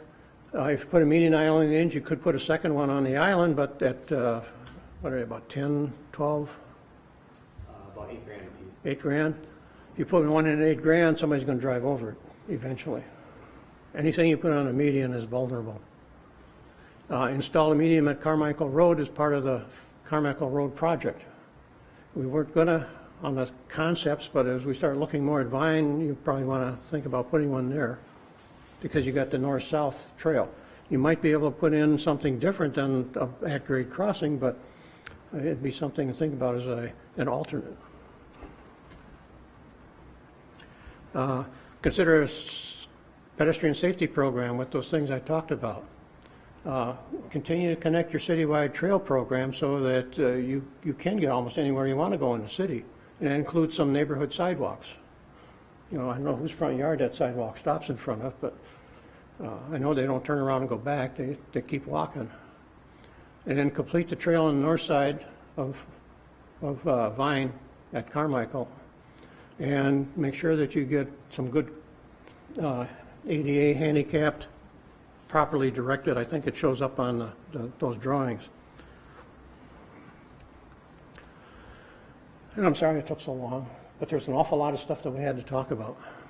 Can we ask a question, Tom? Do you guys have anything you want to, any questions you need to ask? Oh, I just had one question about, the government property that's south of the government center, that's at the intersection, that's across from the new Yeah. development. What do we have, or is that down the road, to plan for whatever that eventually turns into? Right now on the comp plan, it shows up as blue, which means it's not something you can't put commercial or some of those things on it. So it's anything that comes is going to have to change the comp plan, change your zoning. So you pretty much you got some good control over it. We don't think the county is going to sell that. Okay. When we did the Carmichael study, we added some traffic to the county entrances, figuring that they would come up that way. That was my only question. Okay. We'll start on this corner and work across, okay? Okay, my question is, on the Carmichael-Vine intersection, there's all kinds of extra lanes for turning right or left or whatever. And my concern is people making a right-hand turn on a red light, because that creates an extra danger for pedestrians. Whereas if you have no turn on red, then the pedestrian wouldn't have to be concerned with the car turning into it. Probably something to look at when you widen the road and do the extra work there. One of the other reasons why we want to move those crosswalks back away is so that if you see a pedestrian, they're either by the north crosswalk or the west crosswalk, and you know what they're going to do. And so the right turn on red is a little bit, Yeah, I think if I were a pedestrian, I would feel much more safe if all that is there, all that car traffic is there, if you could not turn right on a red light. it's something to think about, but probably want to go and monitor it for a little bit to find out what the traffic, what is actually occurring out there. Well, if you can turn right on a red light, and I'm a pedestrian, I'm standing there, I have the extra danger of someone being able to, I stepped downtown in Hudson and watched an intersection and seen several instances where, right out of San Pedro's, where people, there's not even a right turn lane there. People will pull over at the right lane because there's room and turn right, when they don't have, and when they've got a red light. Mhm. So, I mean, that's a pretty cheap thing to do, is have no True. The turn. one thing to think about is if you have 10 or, 50 pedestrians a day, and you can't turn right on a red during the hundreds and hundreds of cycles, are people going to pay attention to it? Are they going to say why? Because there's And never they've got a red pedestrian. light. But the city of Minneapolis put in a lot of those, and they started taking them out because they found out that they weren't effective. So what's the alternative? I think some of the things that we're doing here, some of the things we're talking about, trying to make sure the pedestrians are visible, their paths are discernible to the drivers that have a conflict path with them. Excuse me, but I think you can see the pedestrians now. I mean, it's a big open field there, there's nothing blocking the sightline pedestrians now. Well, it's something you can think about, but I would still say, see how often, monitor a little bit and get some facts before you say, let's put it in. Because if you put it in and then you also want to put it in downtown on some of those intersections, I think also you could, sorry to interrupt you, Marion, but you could also flip that around and put in the signs now, see if it's helping, and then take them out if it's not, kind of thing, to their signs. It's not, yeah, yeah, exactly. So you don't, I would say you could err more on the side of maybe a little bit more caution, and if there's a problem, let's try it. It's, literally like $200 to put up a few signs, and if they don't work, then take them down. I like the idea of the pedestrian boulevards and safety place where, I can't think of it, all of a sudden it was being just. I like that idea, but on that intersection right there, you're increasing the traffic flow and you're creating a better traffic flow for cars, but also makes it less safe for pedestrians. at Vine and Carmichael, is that what you're talking about? Well, I'm open to a good concept there, and I get that putting in a 600-foot bridge, which people are probably not going to use because of inconvenience, I agree with that. But we need to address that intersection very seriously. are you talking about Diamond now, or? I'm talking, I think your solution for Diamond makes a lot of sense. So Diamond, that bridge there, I'm gonna stay neutral on that. If it provides a way for people with disabilities to be able to transport themselves, I'm all for it. I'm talking right now about Carmichael and Vine, and that horrible, horrible intersection that people have been complaining about for 30, 35, who knows how many years, as long as I've been around relating about bicycles, and making it as safe as it possibly can.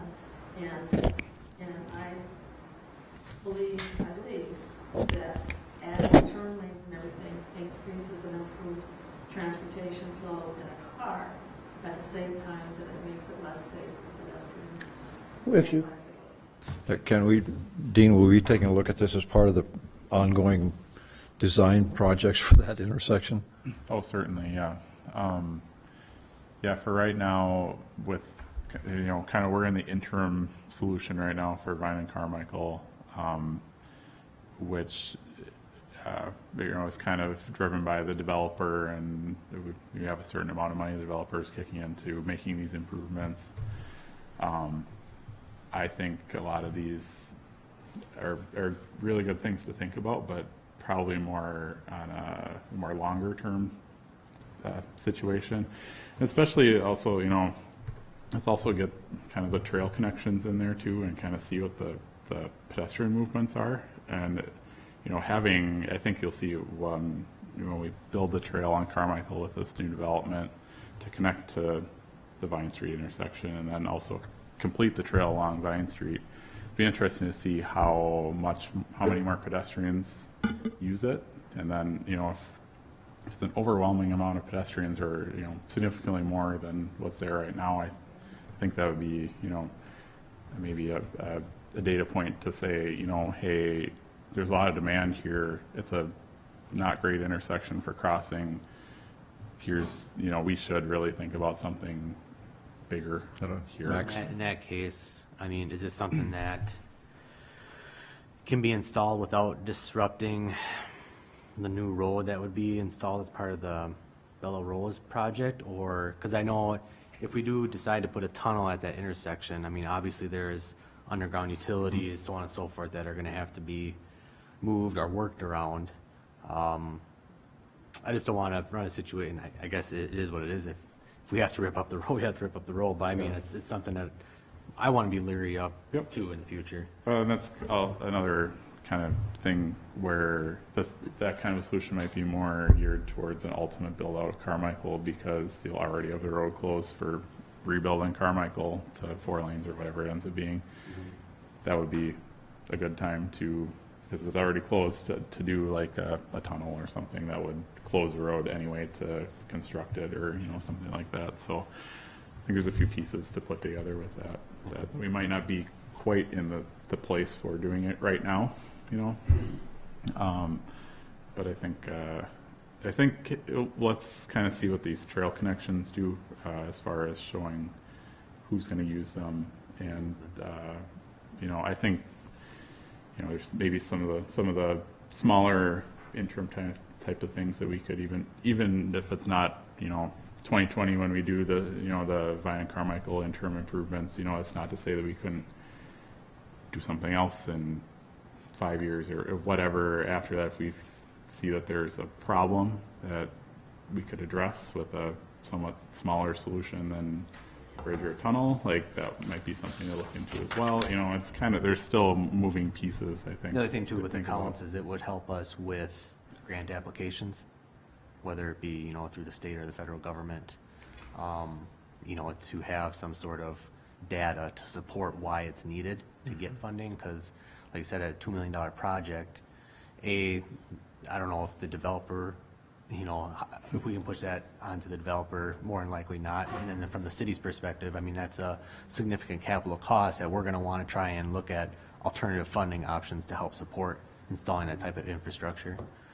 So. Yeah, given that $2 million is a 2-year capital improvement budget, so, Right. Yeah.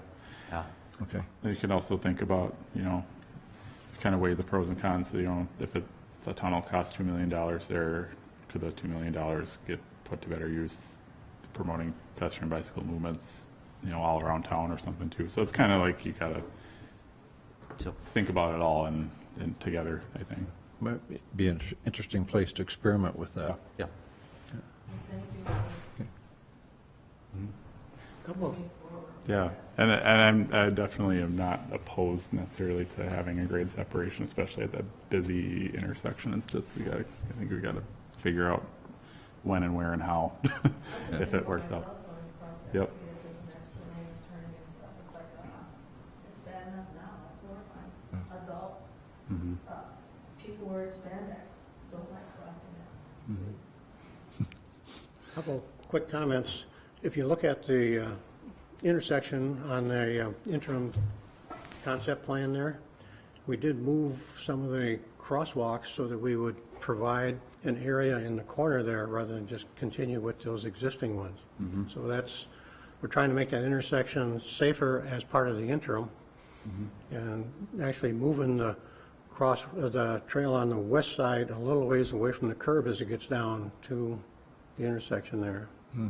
The second thing, I suspect that there's going to be grade change with the final project there. So you couldn't do much until you got the grade change to figure out what that's going to do to your utilities. Because if we drop it 2 feet, then your water lines are going to be too high. So probably. So you have to think about those. But yeah, it's something that you got to start thinking about now so that you can get enough money from different sources to build that ultimate Carmichael place. The one nice thing is we got rid of the biggest problem you have at the intersection, and that's that lack of a southbound left turn. Yeah. That's Yeah. Jen? Any thoughts, questions? A couple things. The high school issue in Wisconsin, I drive my daughter every morning drop her off, and I sit in it. And she walks home every afternoon, which is very common, especially in our Yep. neighborhood. And it is absolutely a high school layout design issue. It is horrible how they designed the parking lot and the drop-off lanes. When you enter into the high school, it's one lane going in, but then it's not a straight going in, it kind of bumps. So it means that traffic that is trying to drop off their kids kind of bumps over into the traffic going the opposite direction, cars who are trying to leave and exit the high school at Wisconsin. So you kind of bump over and then you get back over where now it's 2 lanes for drop off. So the cars on the right obviously are trying to inch their way closer to the front door so their kids don't walk 100 feet, whatever it may be. That's usually the case. Parents want to get as close to the front door as they can. But then you're now waiting, those parents are waiting to get into the left lane to get out of the way. And then everyone is cutting wherever they can to get into the parking lot to exit back out Wisconsin. Hardly anyone goes to that west side exit because it would be a nightmare to exit out on that side and try and go left because of traffic. Yeah. So it's how they designed the flow. It's a nightmare. I sit in it every day. It's horrible. We do get, we also counted the west intersection there, and we know how many do come out, and there's a fair number to come out and turn left or I right. can see going But- down and going right. for Yeah, sure. but there's still some that make the left turn there. I can get the numbers, or you can get them off of the thing. But we did look at that, and we know that there's some problems internally. Oh, yeah. And when the school was doing that, the city got in a little late in the process because they already had some of their concepts developed, Okay. and they were very cooperative near the street. It's So- It's at the school where it's the mess. Yeah. Basically. It was really interesting. Oh, yeah. There are quite a few. I mean, I see them not so much lately, bikers who are going. And there's a teacher many mornings with his little stop sign monitoring the crosswalk, right there at Vine. Similar to the middle school, you got the teachers out there trying to control all the parents driving and dropping their kids off. It's very chaotic. Regarding Diamond Drive, I really like the idea of moving the crosswalk, how you show where it would make more sense, because it truly does kind of stick you out in the road when you're crossing to go over, versus onto the actual sidewalk. And the median idea seems like a good idea too. Just anything I've read about traffic studies, I've done very minimal, but has shown that it does make people slow down. If there's, any median or vegetation, anything that basically makes the road feel narrower and It changes the environment, and it Yeah. changes the view of the driver, and so they react a little bit differently. yeah. And Versus the best thing wide. is we're getting speeds more condensed. Yeah, You're less likely to see 40-mile-an-hour people go by there. right.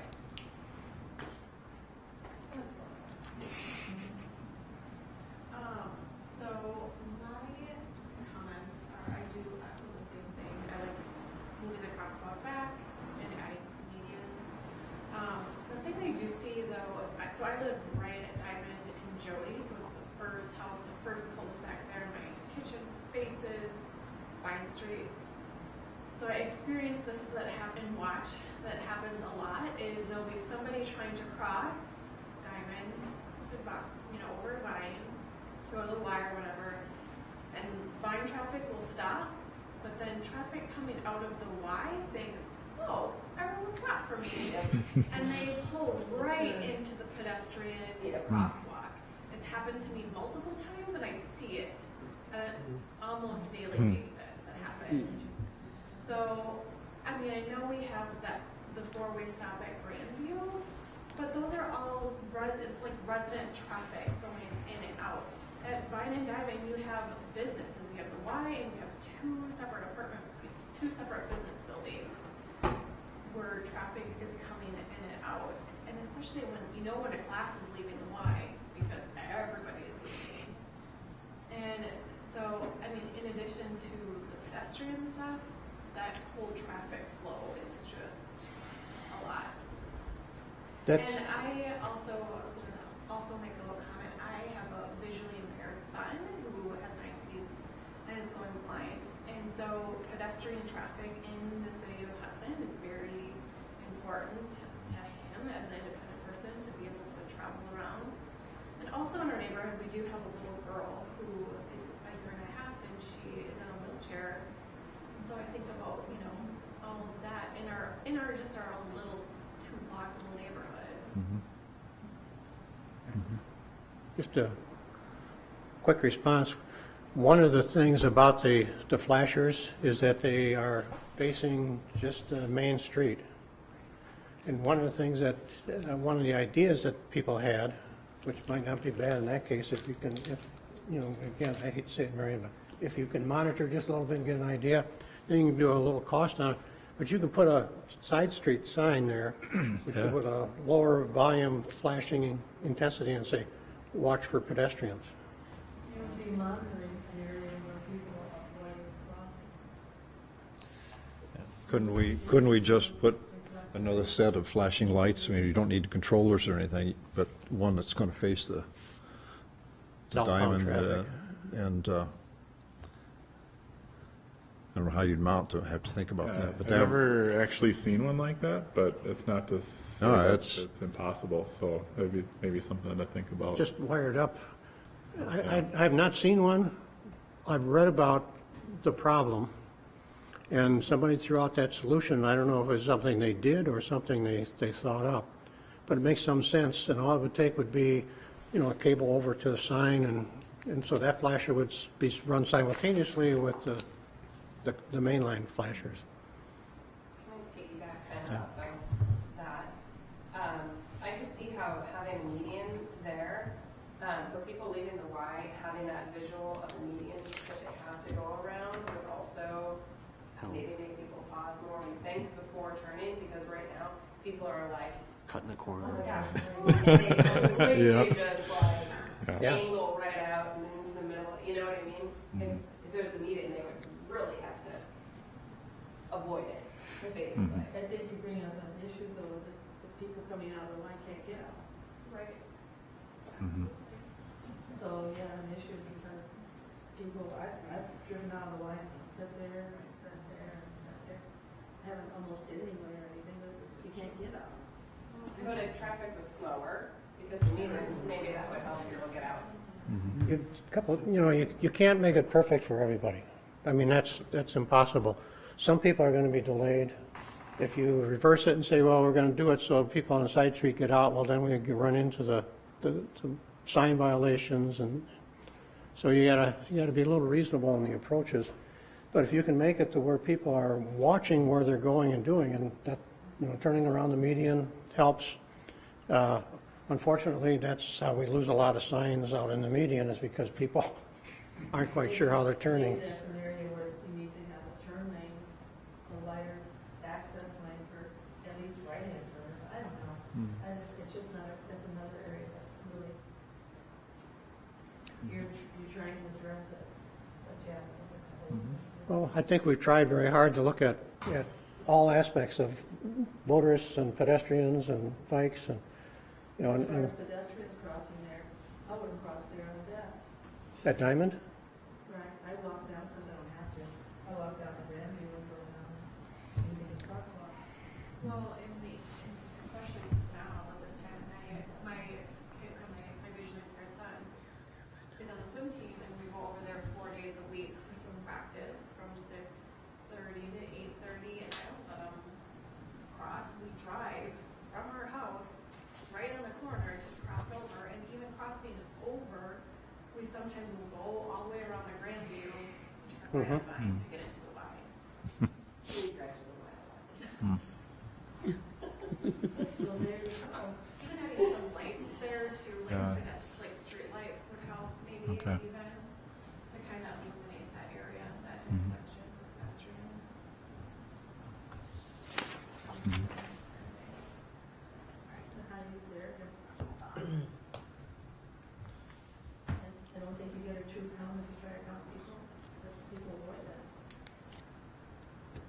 sorry, what? People don't cross there because they don't feel safe, therefore if you're counting people crossing, you're not really getting the potential traffic. Well, we've also, that's one of the reasons why we checked the people who were walking along the along the trail on the north side, to see how many of them come along the trail and then turn in and go to the Y. And that volume was not very high. So if they're not crossing there, they're probably using some type of a vehicle to drive around. Well, and My daughter, when she walks home from high school, a lot of times will cross over at Grandview and walk in grass and come in through the backyard to avoid the whole intersection at Diamond. When the camera was up, I told her, you better cross. What time did she cross? I want to write that down. I would just say too that what Marion is describing is kind of a concept called induced demand or induced, so where people feel comfortable doing something, they'll be more apt to do it. And so like you guys were talking about, you'll drive to the Y even though it's really close by because you don't feel safe crossing, so it limits the amount of, there's a lot of people like you probably that do that, and so if it was safe to cross the street, you'd probably have more than 50 people crossing the street. Oh, I'm sure it was.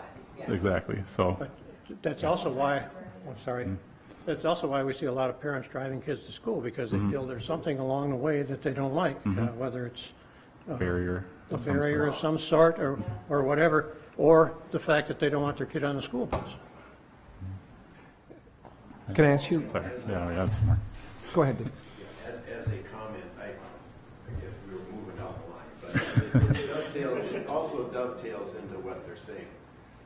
I was on the fringes in some of the meetings where they talked about the Atwood property development. There's going to be, I think, 243 housing units there.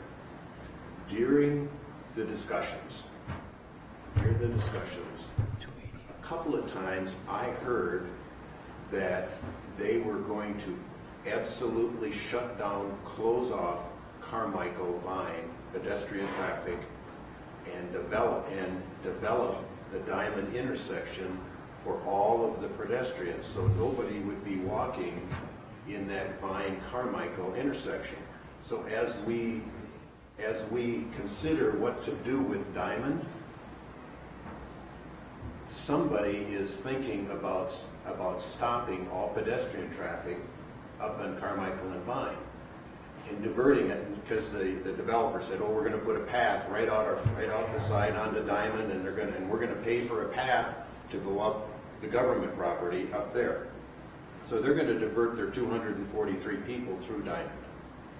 There are 243 housing units through Diamond. You're going to close off Vine and Carmichael to pedestrian interaction completely, is what they talked about at the time. So you're going to close that. You're going to add 243. So the intersection at Diamond becomes the total focus of all the pedestrian traffic. It's a humongous decision for those 243 and that. Just for perspective on what we're planning on doing with Diamond. You can say, oh, we can fix Diamond and the people will go someplace else. They aren't going to go anyplace else because they're going to be discouraged from going there. So that, then you start to think about a bridge, tunnels and so forth, but maybe you raise the road a little bit and you don't dig 14 feet, you raise the road higher. I don't know. The other comment, I made it when I was up there. This what we're doing with Vine Street, this is forever. I mean, our kids are going to inherit Vine Street. And that's government property next to Vine Street that's owned by St. Croix County. Now is our chance to make Vine Street wider. And it's a lot of work to deal with the county. But now is our chance to get extra land on the government side. They'll sell it to us for a reasonable fee. But make that Vine Street wider. Make it wider. And you talk about putting medians in, they give you more room to put medians in. It gets the bike trails and the walking trails off of Vine Street. And it's forever. And we're talking about minor improvements, but in 20 years, you're gonna, 11th Street, the 11th Street, man, you'd like more room on 11th Street. And there's certain streets you'd like more room. This is our chance to get more room and take it out of the government property. And then you can have a wider Vine Street. And I think, Dean, you said, but it gets narrower down by the YMCA. Well, it does, but still, that property is just sitting there empty. And I know it would be a lot of work and negotiation and trial and tribulation, everybody'd be stressed out. But that property is just sitting there, and how come you can't put the bike trail 20 more feet closer away from the road? And you can build bigger medians, and you can do all that if you had the property. And that's just one thing. But it's the diamond intersection that's going to be the key to everything. Okay. You want to answer? Should I try? Got it written down. Couple things. Do that next week. Couple things. One of the things that the developer has done is put a trail along his, what's known as Annabelle Lane, which is the one that would run on the inside of the development. And that goes up and then goes over towards Carmichael and goes up to the Carmichael-Vine intersection. So we've got that before, by the way. He said during the process, he said, oh, we're going to divert everything down into the diamond field. Yeah, so that has changed a bit since that was probably a little bit more preliminary. So like Glenn was saying, there is now a trail. So Annabella is kind of parallel Carmichael, kind of the first street in. So they're going to run pedestrians across Vine up at Carmichael? Yeah, so the trail run along Annabelle and then come out, swing out to Carmichael and then go out to the Vine Street intersection and cross on the west side of the intersection. So it won't just be focused right into Diamond. So it'll be like half the impact probably as there would have been if they focused everything to Diamond. But you also have to kind of think about, the people that are going from the Bella Rose development to, say, the middle school, and they're going to walk, like they're not going to walk all the way over to Diamond just to come all the way back. Yeah, so we changed that around because we didn't think that made sense. Another thing, when you were talking about the extra steps, and on the map, and I asked that, how long it takes, and your statement was the path to go up the bridge and over the bridge is 600 feet. But it's like we have houses, when we have houses and we have our steps, we walk into the house and there's the ADA access ramp.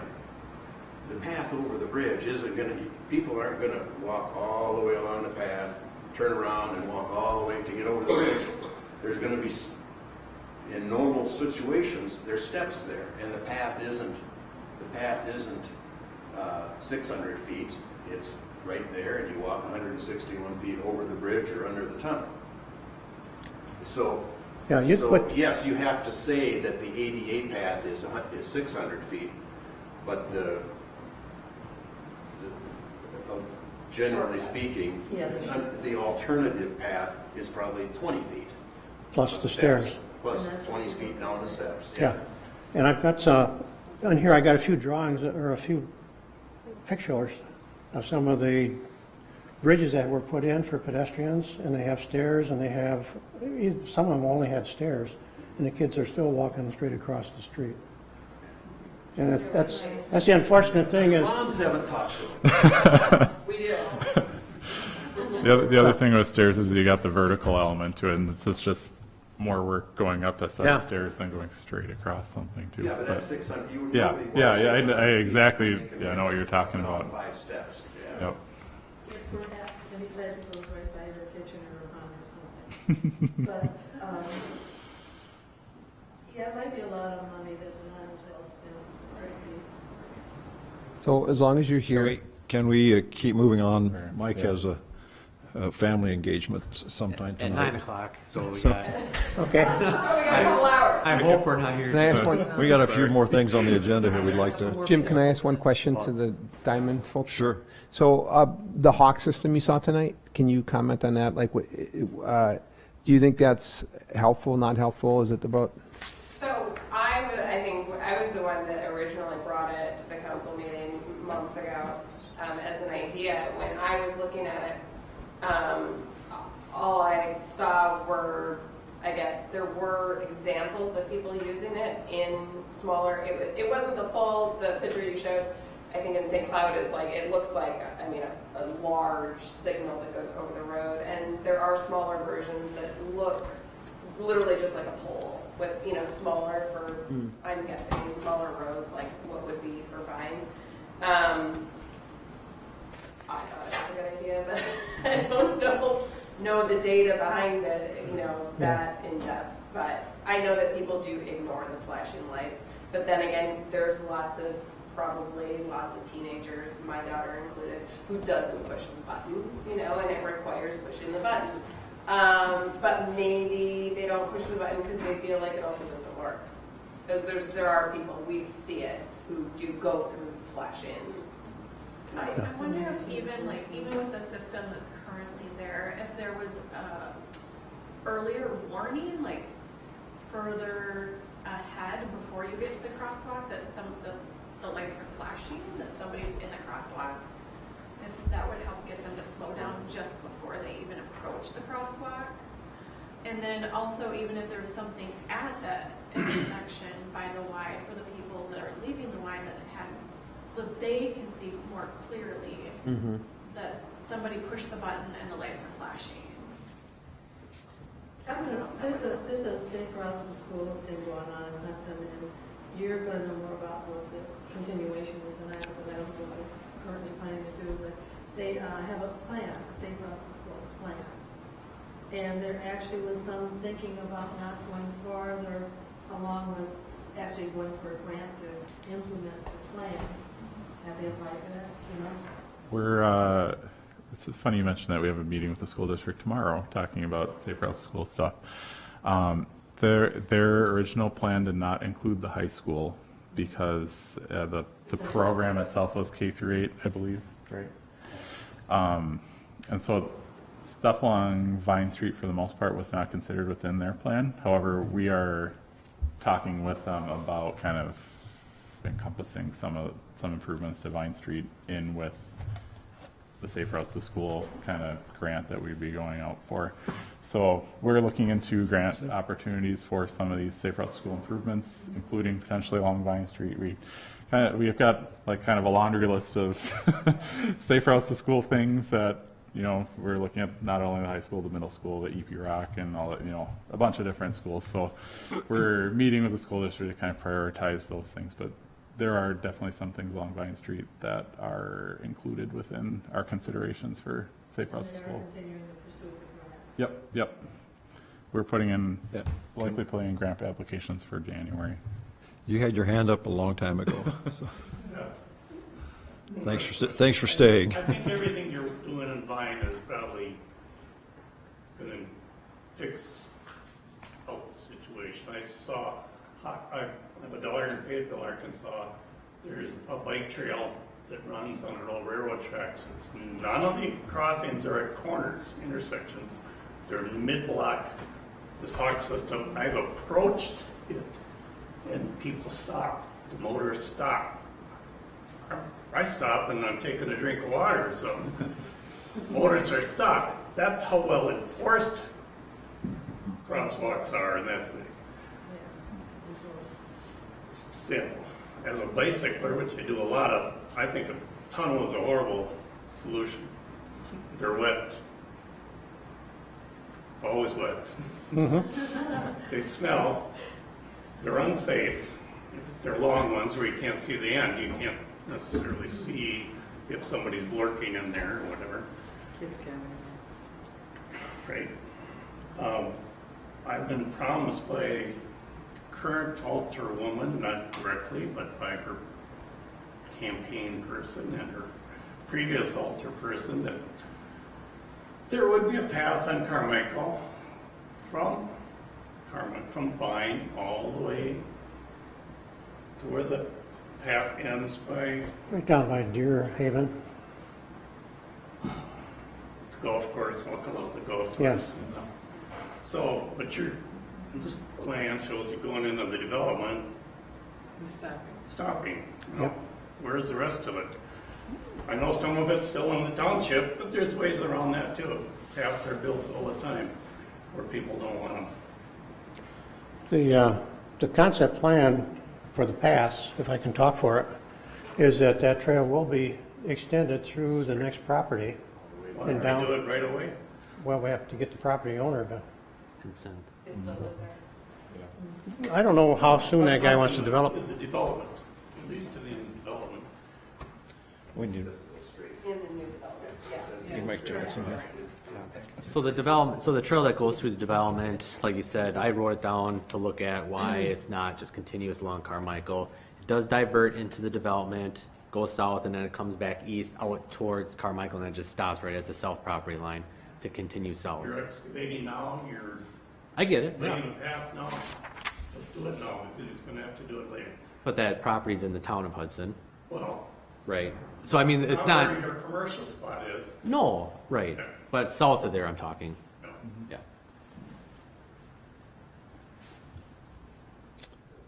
Will the road, will Carmichael be any wider?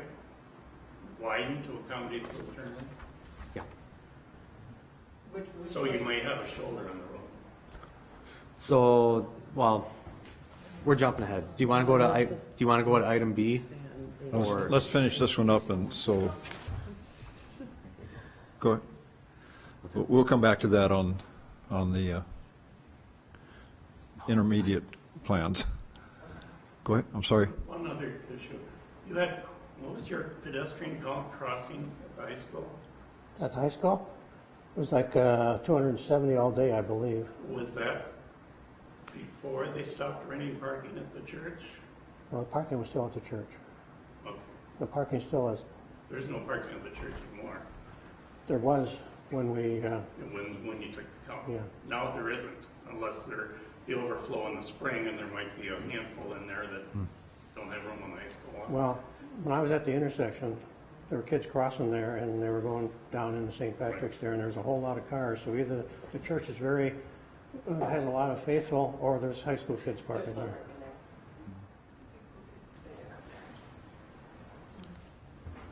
Paying the church fund? I'm pretty sure it's still parking there. We need money, we need a new parking lot. Are you ready? No, mine will be for your next agenda item. agenda item, I'm sure. Okay. Then,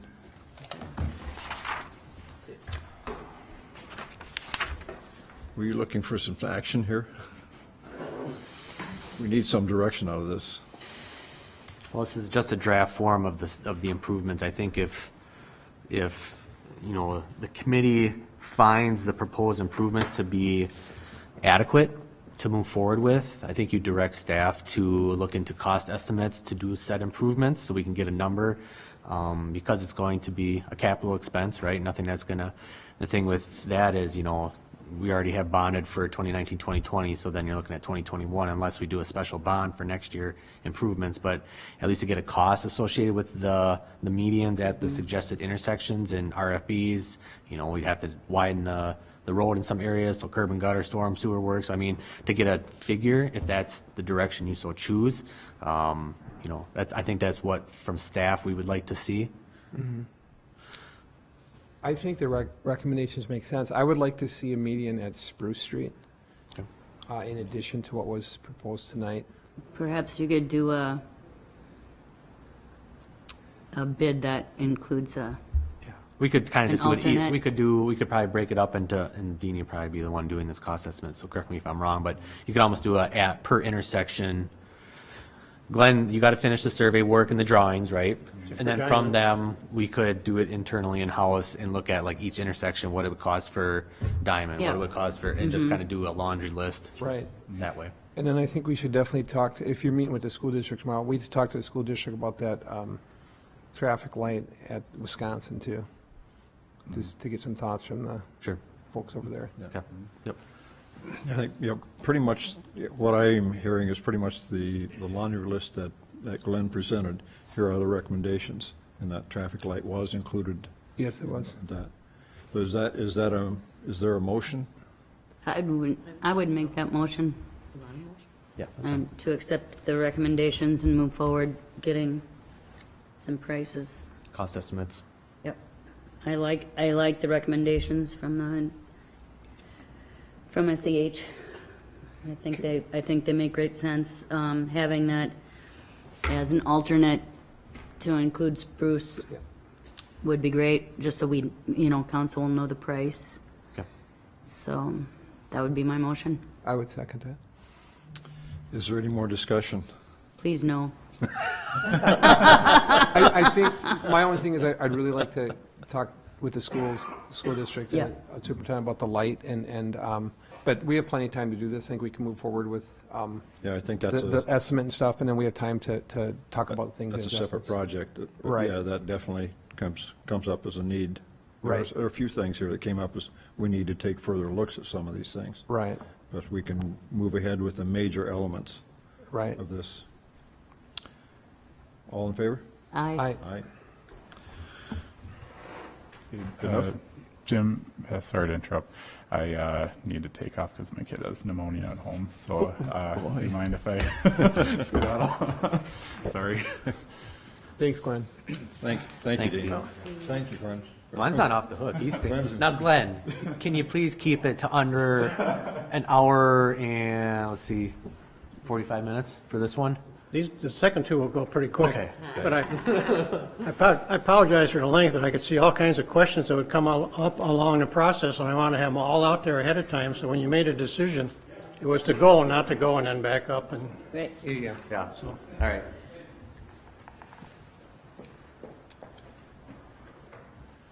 So I think for this, for this one, we're just gonna walk through the interim improvements associated with the Bella Rose project and open up for any questions from the audience, so.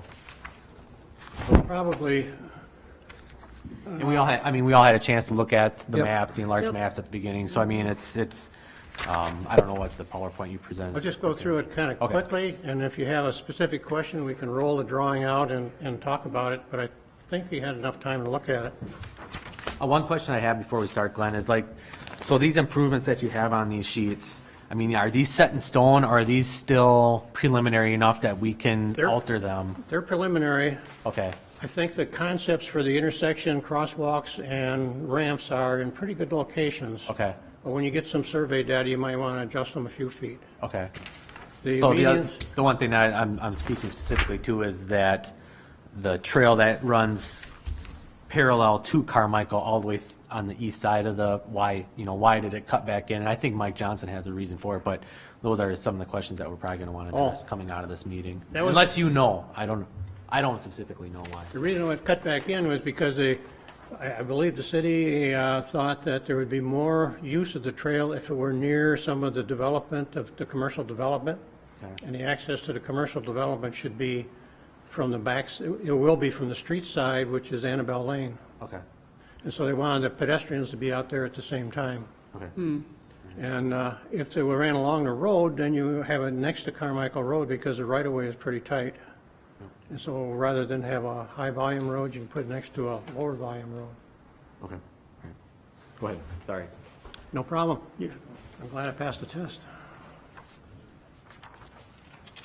The necessary improvements are basically for traffic to and from the development. It's not a part of an upgrading of Vine or of Carmichael. It's what's needed to adequately control traffic and handle the traffic. And so it's basically left and right turn lanes at the two entrances, some additional capacity at the intersections because of the volume they're putting out, and then the sidewalks and the trails.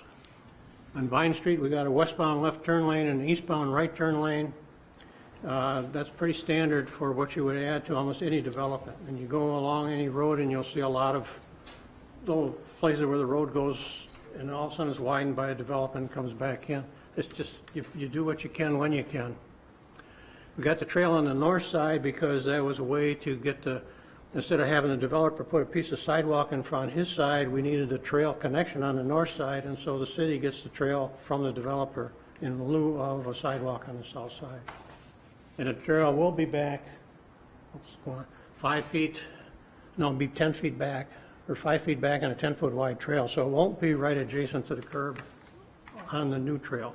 It will be back, and we will have to talk to the county and get some right of way. And then for capacity, we'll put in a longer right turn lane at Carmichael Road. We got a little eastbound alignment shift that you saw there. It's not going to be a problem. The curb and gutter is going to be in on the south side. The turn lane at Carmichael will be about 250 feet long. And then by the time we get back to Carmichael Road, we're back with the existing lane arrangement so that it fits into the existing intersection. So it's not real fancy, but it's necessary.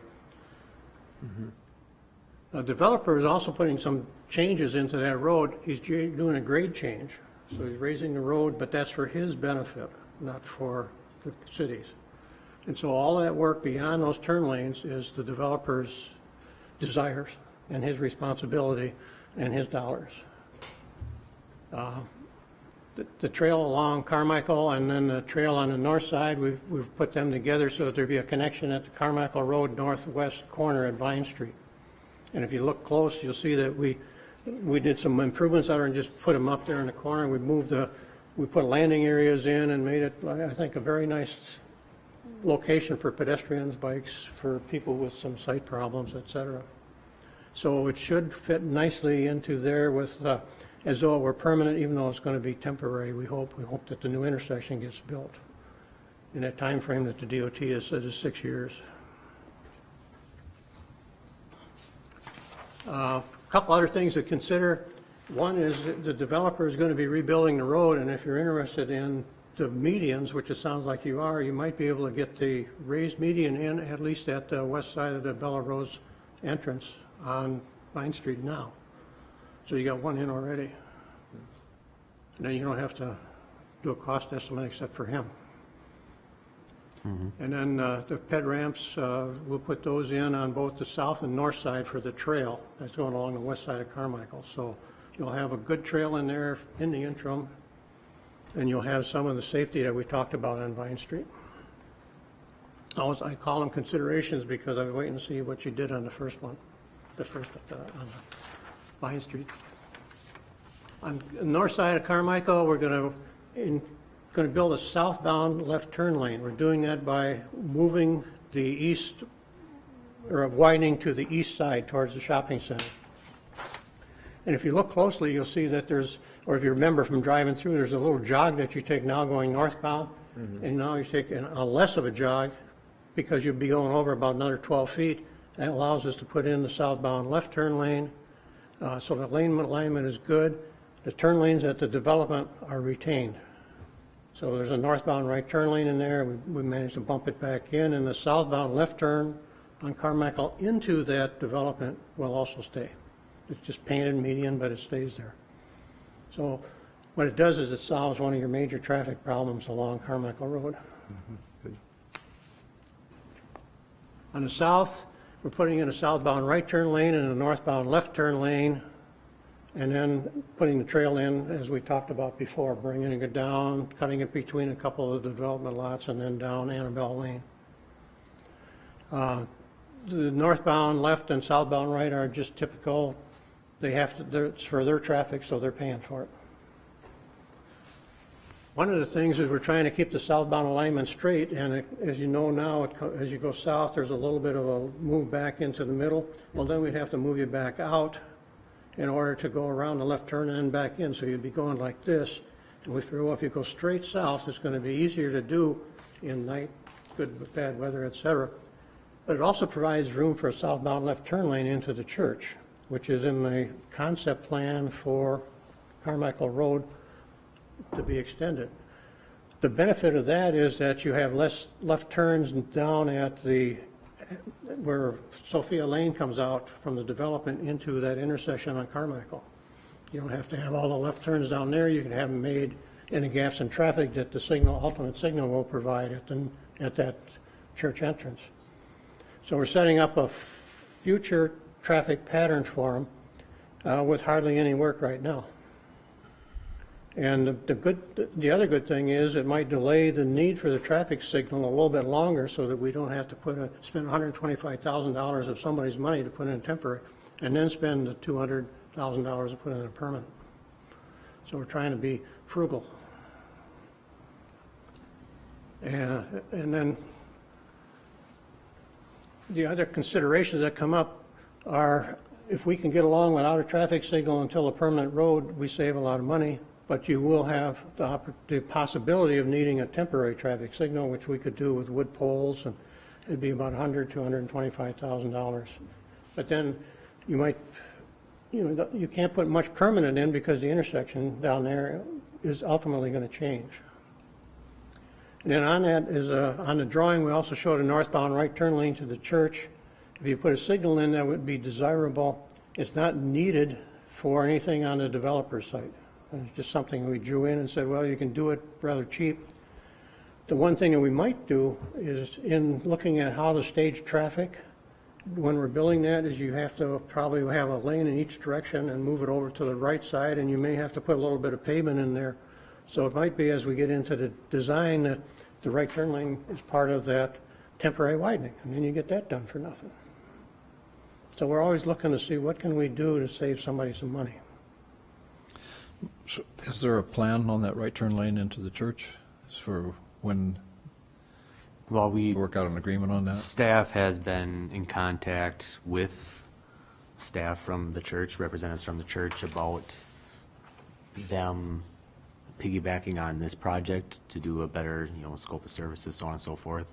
And so I haven't been privy to those meetings. Okay. But I know that Just going Mike on. Johnson has been discussing this with them because now's the time for them to take advantage of some decent pricing and alleviate a problem that they have going into their facility, so. Yeah, I've always been surprised that there was Yeah. not a right turn lane in there for that Right. high volume traffic. Yep. That's it? Quick enough? Yeah, any questions?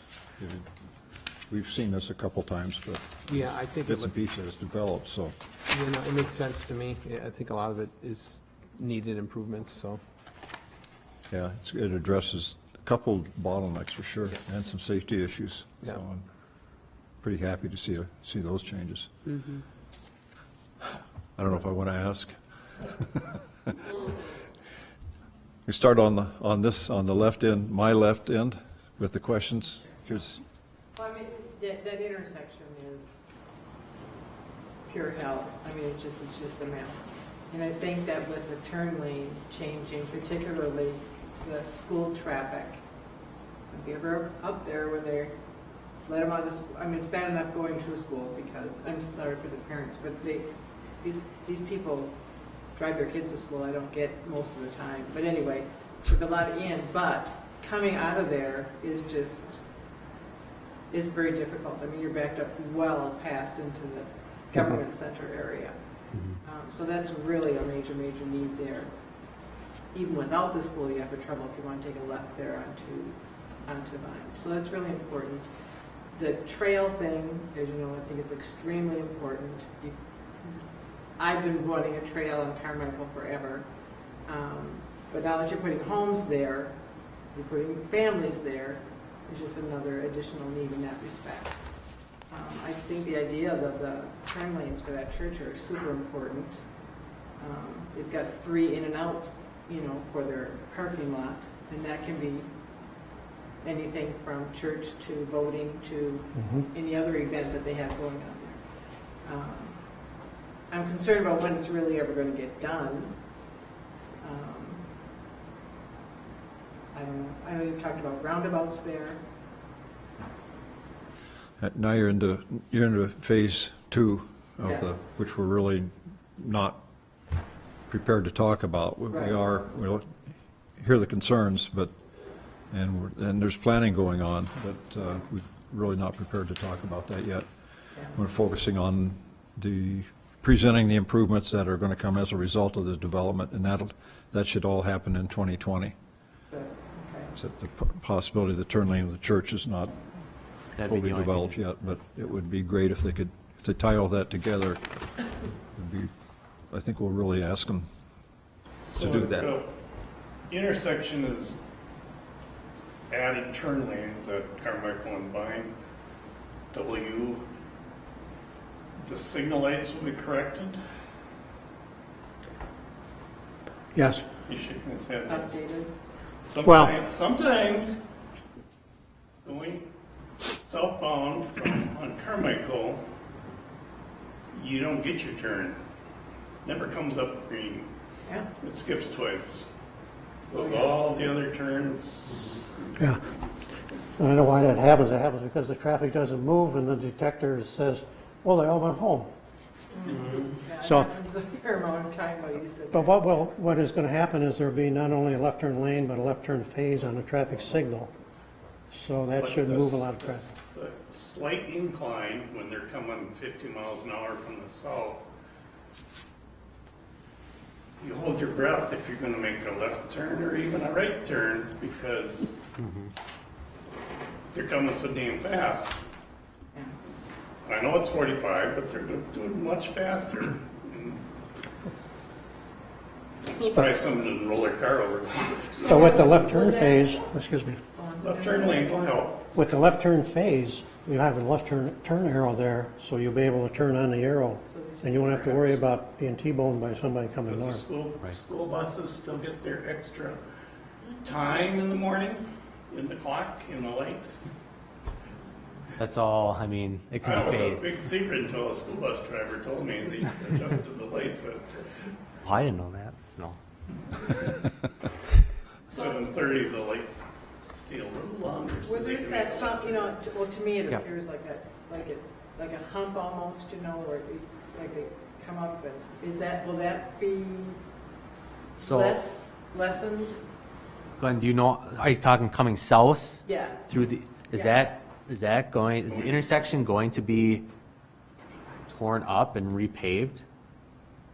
Is it The gonna be intersection- less of, like, you feel like you're Yeah, I get what you're saying. The intersection won't be. Okay. The only work done there will be west on Vine Street, and then just the northeast corner, Okay. but the radiuses I'll will be write that affected. down though to look at as far as that hump coming from south going northbound into the Yeah. intersection. Okay. It's actually hard to see cars sometimes. Okay. Are we extending the southbound right turn lane on Carmichael? I don't go that route, but I can imagine when you get 6 or 8 school buses coming down that way, that From blocks. the middle school? Yeah, from the middle school, that blocks the forward, both the right and the left turn lanes. Yeah, The right, forward, straight ahead. Got some and distances on them. Left turn. Okay. I don't remember what the exact distance is, but it's a painted right turn lane there, Yeah. so the bus can go into it.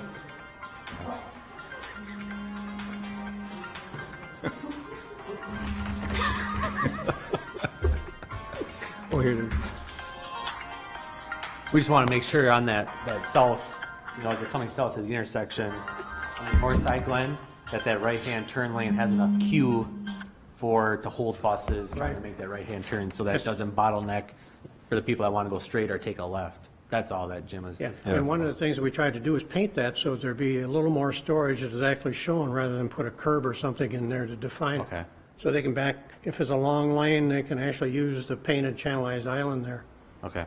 So, not saying it won't happen, but it should happen a heck of a lot less now. Yeah, as long as we're addressing all the others, Yeah. take a look at all three intersections that are issues. Yep. So, the next? That trail along Carmichael, I think now is the time to stake out that the trail needs to be there for when the state starts doing their thing. But where the trail on Carmichael goes down into the residential area, it seems to me that it's gonna go down there for today's purposes and dead end into private property. And we got a trail that's gonna dead end into private property, it wouldn't make sense. Wouldn't you wanna make the trail go straight across at least? Wouldn't you wanna make the trail at least until it hits private property? So this is kind of, But it swoops downward. Yeah, this is what the trail will do right now. The development will build that trail. So this is Carmichael, Vine, Yeah. south in the development, goes south in the development, that heads east. Right, that heads right. there. But why isn't it going straight? Why can't you have them go straight? Straight through here. Yeah. That's, Is I that gonna be wasn't part of is those that- discussions. Is that gonna be a quick trip? What was or- that? I wasn't part of those discussions, so I mean, I wondered the same thing Or both? as well. But I have it written down and I'll ask Mike Johnson. I mean, it's- Yeah. Those are all decisions that were made during the development process of, and Glenn kind of alluded to some of the reasons why, but I can clarify that too. That was my. Yep. And I Yeah, hope, it dead ends right at the, because then that property to the south of there is in the town of Hudson, it's private property. Yeah, it's telling me to wrap up my work and get Yeah. ready for bed. okay. You? Okay, so my question, I know that we talked about this in some of the meetings, but is concerned that kids who are trying to aim to go to Hudson Bagel or the middle school or that direction are not going to want to take the path through commercial up Carmichael. If they're in the single family houses or if they're in the apartments, they're gonna wanna, like, I foresee kids heading straight towards where the development entrance is and just cutting straight up to Carmichael, like walking on the grass there. Do you know what I'm talking about? I Right? understand, Instead yeah. of going all the way down and coming up. Right, so they would be like, and then they're also not gonna think, oh, I'm gonna backtrack and go down to Diamond and cross and go all the way back up, when I can just cut across right here. Here's a I mean, is there a reason it was, I don't remember why, is it the developer didn't want to, it's just that mine, was that, because to, you know, have the path. I'm with Mike on that. I don't recall that coming up in our discussions Okay.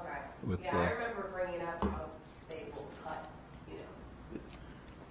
one of the things that, path. so I think we need to, we'll approach Mike again and see Well, what I think the we idea can do was to there. keep them off of Carmichael for their own safety. They were trying to get it off of Carmichael. yeah, But you can't. No, but I think then, Right. then they were trying to get it to the corner, I think, rather than Yeah. have it a crossing that was, there was an original idea somehow where you would cross Vine at another spot, and I think they didn't think that was safe enough, so they wanted to run them back to the intersection there. This summer, I saw more and more people walking, riding bikes, kids 3 abreast on Carmichael. It just scared Right, the pants off of me.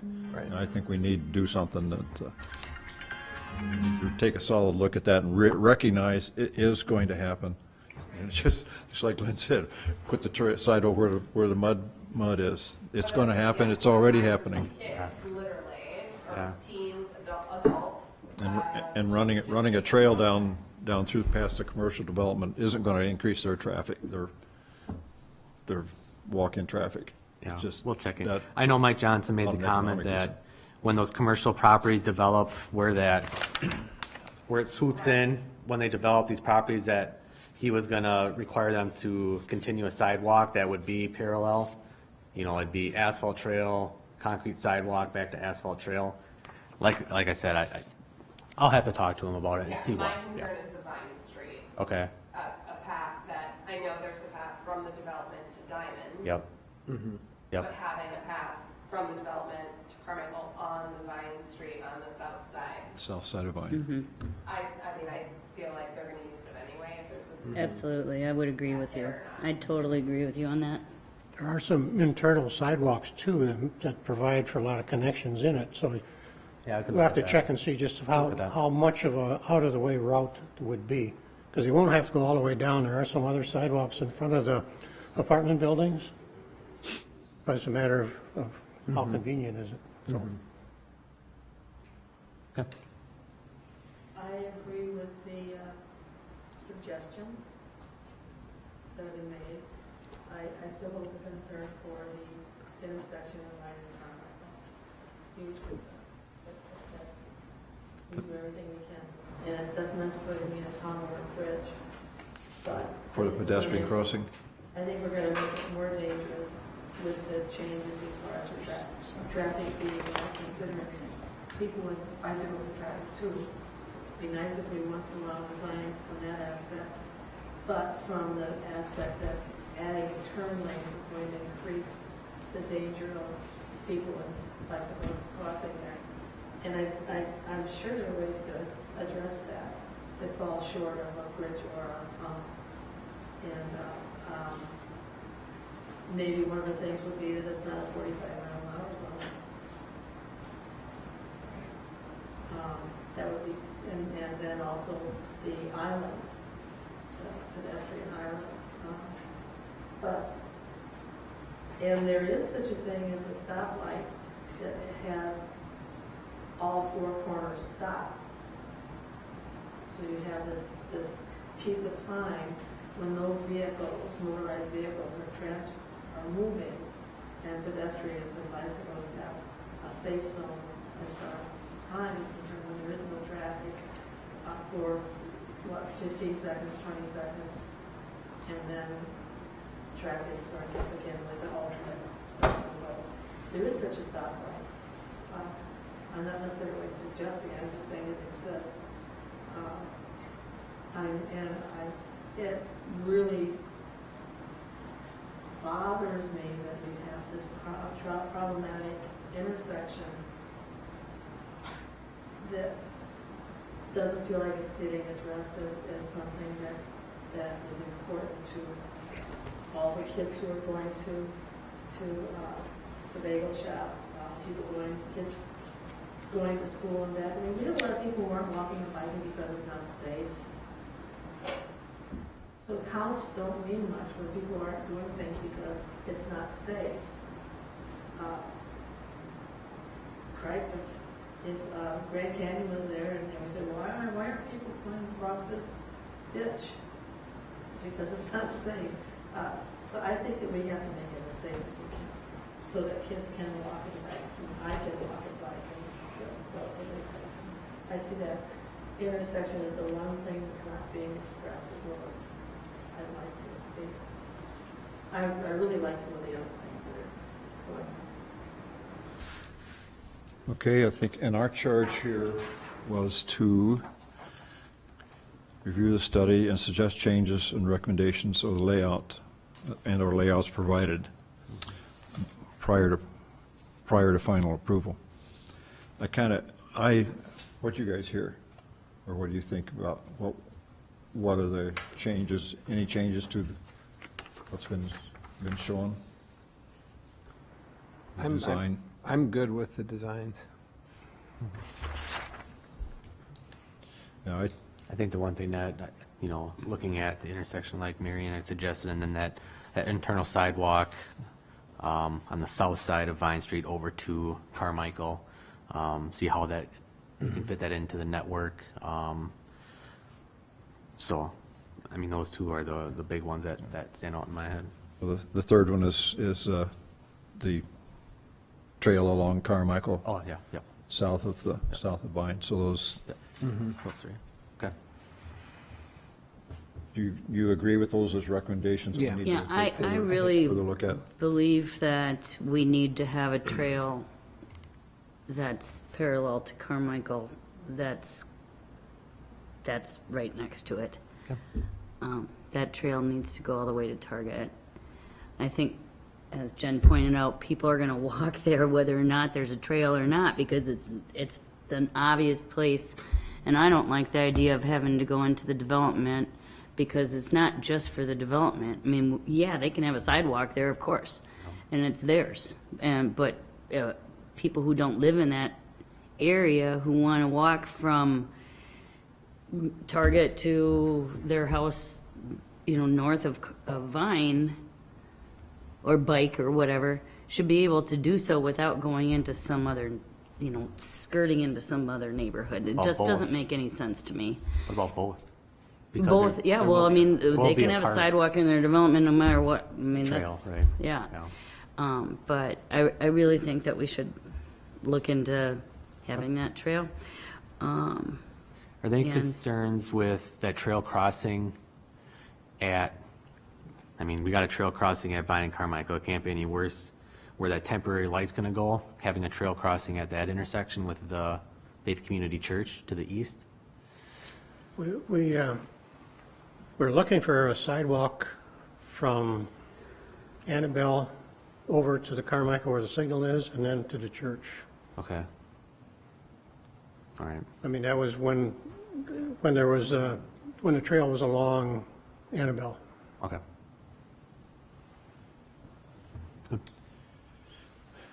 Got what you need? Sure. Got it. Okay. All right, thank you. Moving on. This is the Hagan Street Bridge study.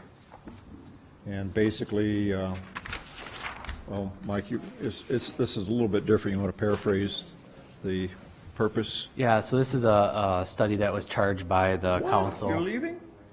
Thank you. Thank you for being here. Appreciate it. See you guys. Yeah, so the Hagan Street Bridge traffic study was charged by the council to get some data on traffic counts and possible solutions for bike and ped accommodations, so on and so forth. So SEH also did this study for us, and Glenn is here to present on that as well. So go ahead, Glenn. Okay. The study purpose was basically to evaluate the future lane needs for a replacement bridge. You know, you can't just say, well, I'm going to build a 5-lane or 6-lane or an 8-lane bridge. You want to know how many they are. To evaluate the traffic control options that you have on either end, to develop optimum traffic signal timing for what you have there now, and then see how much of an improvement you can make, because maybe we can put off the bridge for a while. Look at the traffic capacity and then provide data for you on what improvements you might want to pursue. We made a turning movement count in May. The northbound volume, or the northbound approach was the highest volume in both the morning and the evening, which is a little unusual because usually you get morning one direction and then comes back in the afternoon. Well, we know why. We figured that out. There's some congestion and delay. If you've gone through there, you know it occurs. The eastbound right turn and through movements coming up the hill are pretty heavy. So you get a lot of traffic comes up Cooley past Casanova and so on. And then there's some pretty apparent traffic patterns. And one of them is Minnesota people come across the bridge and they want to go on the south side. They got probably the best one in the morning is just go to Carmichael and down and double back in. But in the afternoon, it's a little heavier in Carmichael. So some of them will get off on exit 1 and run up to Buckeye and then up Cooley Road and across Hagan. But in the afternoon, anybody on the south side wants to go to Minnesota and knows about that slip ramp will run over to the Hagan Bridge, up and around and down. We get over 5,000 cars a day on that westbound slip ramp. Really? And they have to find another route in the morning. And we did some work with the DOT, WSDOT, and the Eau Claire office is not trying to push or get rid of it. Any push is coming from the feds, and I think they got bigger things to worry about. So I don't think anybody's going to take that out. You're talking about the slip ramp? Yeah. Yeah, I want to keep that. I use it every day. Yeah. That's the way. I know. It's not traffic engineers aren't the only ones that have figured out the shortcut. In fact, we learn some by following traffic. We use the traffic volumes and the patterns to figure out traffic origins. And what we're trying to do is figure out how much traffic is going to be on the bridge for the future bridge. And rather than just say, well, 0.5% a year growth on all the approaches is not really true, because you're not going to get much more on 11th Street southbound because it's into a residential neighborhood and pretty well built. So we looked at where are the origins of traffic on all 4 approaches, and then also on approaches to the Crestview intersection. And then tried to figure out, well, how much trip would be coming. And we looked at the development and the potential development that you have and so on, and came up with some numbers. So we feel we got some pretty darn good future traffic forecasts there, rather than just let's add 20% to the volumes. Mm-hmm. So I think it's going to give you a much better final plan. We also used this, we call it synchro sim traffic analysis, which is the one that create all those little ants running around in the Carmichael corridor. And it's really a great program because you can just adjust little things and see, well, if we do this, how is it going to change? And you can see the change rather than get a bunch of numbers. And so we did quite a bit of that. And we used those existing volumes to evaluate the current signal operation. Is it as efficient as it could be? Determine the best signal timing you could put in there. Those two ramps could be coordinated, so you might get a better flow of traffic with those two treating traffic for continual flow rather than operating independently, which is what they're doing right now. And we want to look at the evaluation of different types of traffic control because that was specifically asked for. And the two with the existing would be to take out the signals and put it on all-way traffic or to use the traffic signals. And so we did a little evaluation. If you put in a four-way stop, you would triple your existing delay in the midday, and you'd double the PM peak hour delay, and you would increase stops by 30 or 70%. So I don't think that's probably one you want to pursue much. Traffic signals, we did a lot of timing adjustments and tried to figure out how we can make it work better. And the bottom line is in the PM peak, we got delays to reduce by 28%. And that's by putting in a coordinated system and getting the timing set on both the controllers at the intersections and then the master controller. And you've done that work already, correct? We haven't set the timing on those yet. Okay, all right. You check, that's the Crestview and the Cooley Crestview intersections. and Cooley they could be coordinated and you could cut down the overall delay. Okay, Now, it doesn't mean that everybody's going to get through faster, but the overall intersection delay would be better. right. Okay. In the future, we got the all-way stop, the signals, and then roundabouts. And all-way stops just aren't going to do it.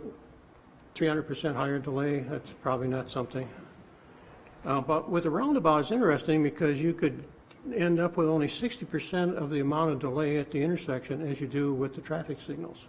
And so it sounds like, well, let's jump for it. But it would be a two-lane roundabout. And if you've driven two-lane roundabouts, they're not the easiest thing to do. And usually the theory, the guys behind the ants that are running around, they think about how it should perform rather than how it actually performs. And so, 60% might be a little optimistic. Especially when you start putting trucks through there and they take up both lanes, or you get somebody that doesn't like roundabouts or doesn't understand them. And it's amazing what a couple of people can do to a roundabout. The other thing is, in order to get that delay, you would have to end up putting in some slip ramps. And if you go down to the Hagen Road on the east side of 35, you got some right turn that never get into the roundabout. They just skid by them. I'll show you a picture in a minute. So you need those for both the northbound and eastbound in order to achieve satisfactory flow of traffic. If you put them into the roundabout itself, the roundabout would not function. And then you need two lanes of departure going eastbound so that all those people can get to that slip ramp. And then you would need some additional bridge width because you have to put what we call the splitter islands before you get to the intersection so people can't go the wrong way. Mm-hmm. We split the traffic. So it starts to get complicated by what you have to do. The Cooley Road roundabout would require right-of-way on the north side. It requires some realignment of the Cooley Road itself in order to move the roadway north to coincide with where the roundabout is. And the elevations are going to be a design concern because there's some pretty good drop-offs as you go to the west. And just so you get an idea, this is the existing intersection at 100 scale. And you can see that it's pretty close to some of the north side properties, and you can't go any further south because it would be going down the slope. Mm-hmm. And this is superimposing the east side Hanley Road intersection at 35. And, if you flip back and forth, you can see that it's significantly bigger, especially when you put in those free flow right turns. Mm-hmm.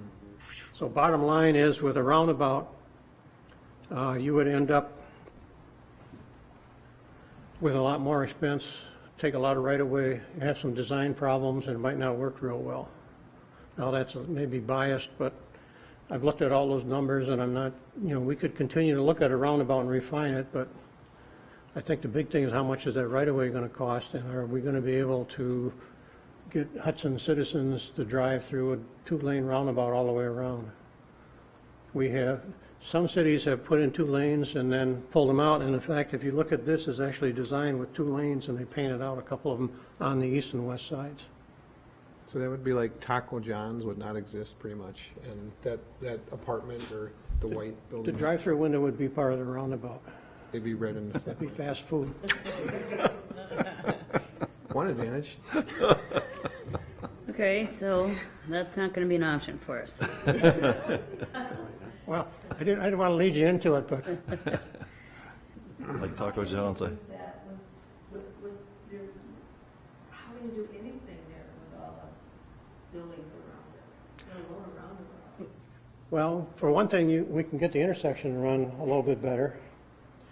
And thank you for leading into this, the lanes that we need on the bridge, we need a northbound right turn lane full length because we got so much traffic coming north from Crestview to go and make a right turn on to Cooley Road to go towards either the businesses or the slip ramp. So you'd need 4 lanes on the bridge with anything on the north end. You'd have through lanes in each direction continuously, and then you'd have a lane in the center, which would be back-to-back left turn lanes. So it'd be a left turn lane here and a left turn lane underneath it, and they'd occupy the same lane. If you want to get really good operation, you put in a 5th lane and have a northbound and a southbound lane continuously all the way across, so you'd have no backups, there'd be no queues that go out into traffic. But we've done some experimenting with different lengths, so we'd have a longer southbound left turn lane than northbound. And then when you look at the volume numbers, you can get a little more traffic to get into the other lanes. That means we can get by with 4 lanes, which saves you a lot of money. And occasionally you will have a backup out of the left turn lane. But if it's out of the northbound left turn lane, you have that free flow right turn, extra right turn lane, so you can get some traffic that will learn to go up that lane if they need to. So the expansion would be over air, it would be over the highway. You wouldn't be using any of the land. No, all it would do would be to expand the bridge, and the intersections would stay basically the same. The one thing that we would have to do is lengthen some of the turn lanes, specifically the left turn lanes on Cooley Road, which means we do some widening of Cooley Road. And so we get closer to Taco John's and closer to that embankment up to that other place. But it's doable. And where's the bike ped traffic?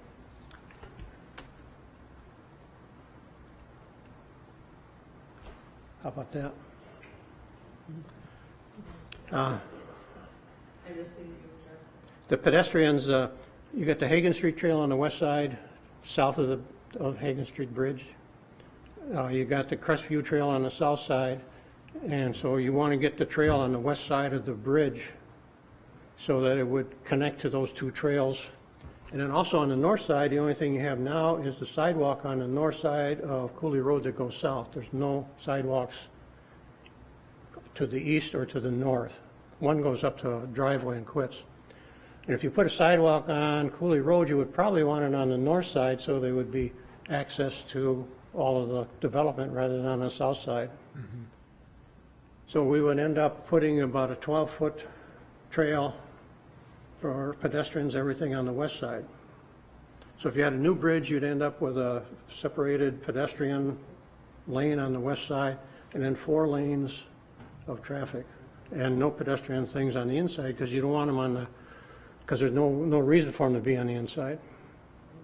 What about the 11th Street bike lane that they got made on there? It's on the east side.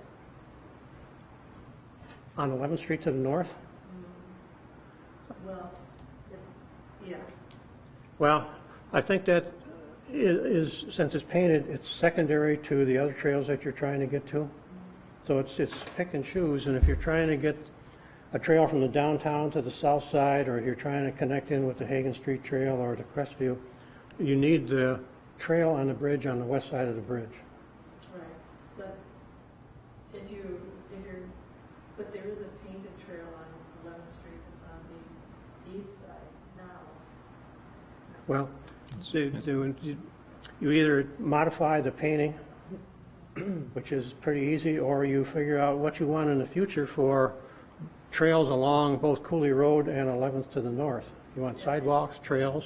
I think in the past, they've elected not to put sidewalks in and use paint on, to be a two-way trail on the wrong side of the road for half the, so it's not a great fix. No, I think. But that's kind of I don't know that we can, well, I guess we want to look at that intersection and think about what we want in the future and design, try to figure that intersection piece out, because we'll never have another chance. If you're Right. talking about bicycle traffic getting to those businesses on the northwest side of 11th Street, that would be a right-hand turn there too, so. You could just say something like that. Well, the one thing is currently you don't have much over there. You got a little 5-foot sidewalk and there's really not much separation. And then if you go to the St. Croix County Trail thing, the number one priority is from downtown Hudson out, and this would be an integral part of it. You got two bridge options. One is to replace the bridge. First you have to figure out whether the piers are in good shape or have to be replaced. So you don't know how bad that is. And you would provide 4 lanes and a 12-foot pedestrian facility. It'd be new. Estimated cost was about $2.8 million, but I think when we put the pedestrian stuff on, it's probably going to be a little over 3.2, somewhere in that. The other one is to do some widening of the existing bridge. You could expand to the east about 12 feet without changing much of the piers, and you have to add something to the abutments, but you could do it with the existing footings and foundation. You'd have to expand to the west, and quite frankly, I don't know what that would entail. But then you also have to look at repair to the piers and the understructure and the deck and so on to get your final cost. And I think they said it's got at least a 20-year life left, and it has some pretty good bridge numbers from the bridge itself, from the bridge surveys. So this is what we think are your next steps. So what was the cost estimate ballpark on just the widening? They had an estimate of $600,000, but that was just for the right side. It didn't include pedestrian expansion on the left side, or the west side. So I would guess it'd be probably close to $1 million. But then the big thing is what's the condition of the understructure and the piers. And so what we think your next steps should be is to install that coordination and signal timing on there, which is pretty simple to do, and it'll give you an improvement right now. And that was one of the goals. We can give you the timings or help you put it in. It's a little tough to put in the coordination and the timing because you're in 2 separate controller cabinets. Yeah. Consider the general benefits of the northbound roundabout, which I think you've already done, and decide whether it should be dropped. But, you might want to just make sure that doesn't get dropped without some unified approachment.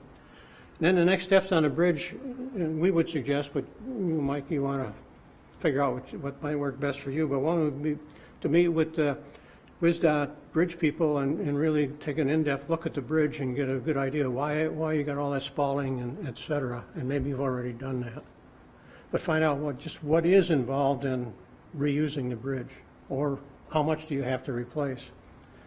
And then develop a concept plan for what you really need for the intersections on either side, to take into account all of the things that you're trying to do, so that is developed and you know how that's going to fit into either bridge. And then if you're still going forward on the repair, then develop a preliminary plan for the widening and the repair, and then do a cost-benefit study of the two, replace versus that. But at least now you have an idea of how many lanes you need and what you can do with the existing signal and bridge.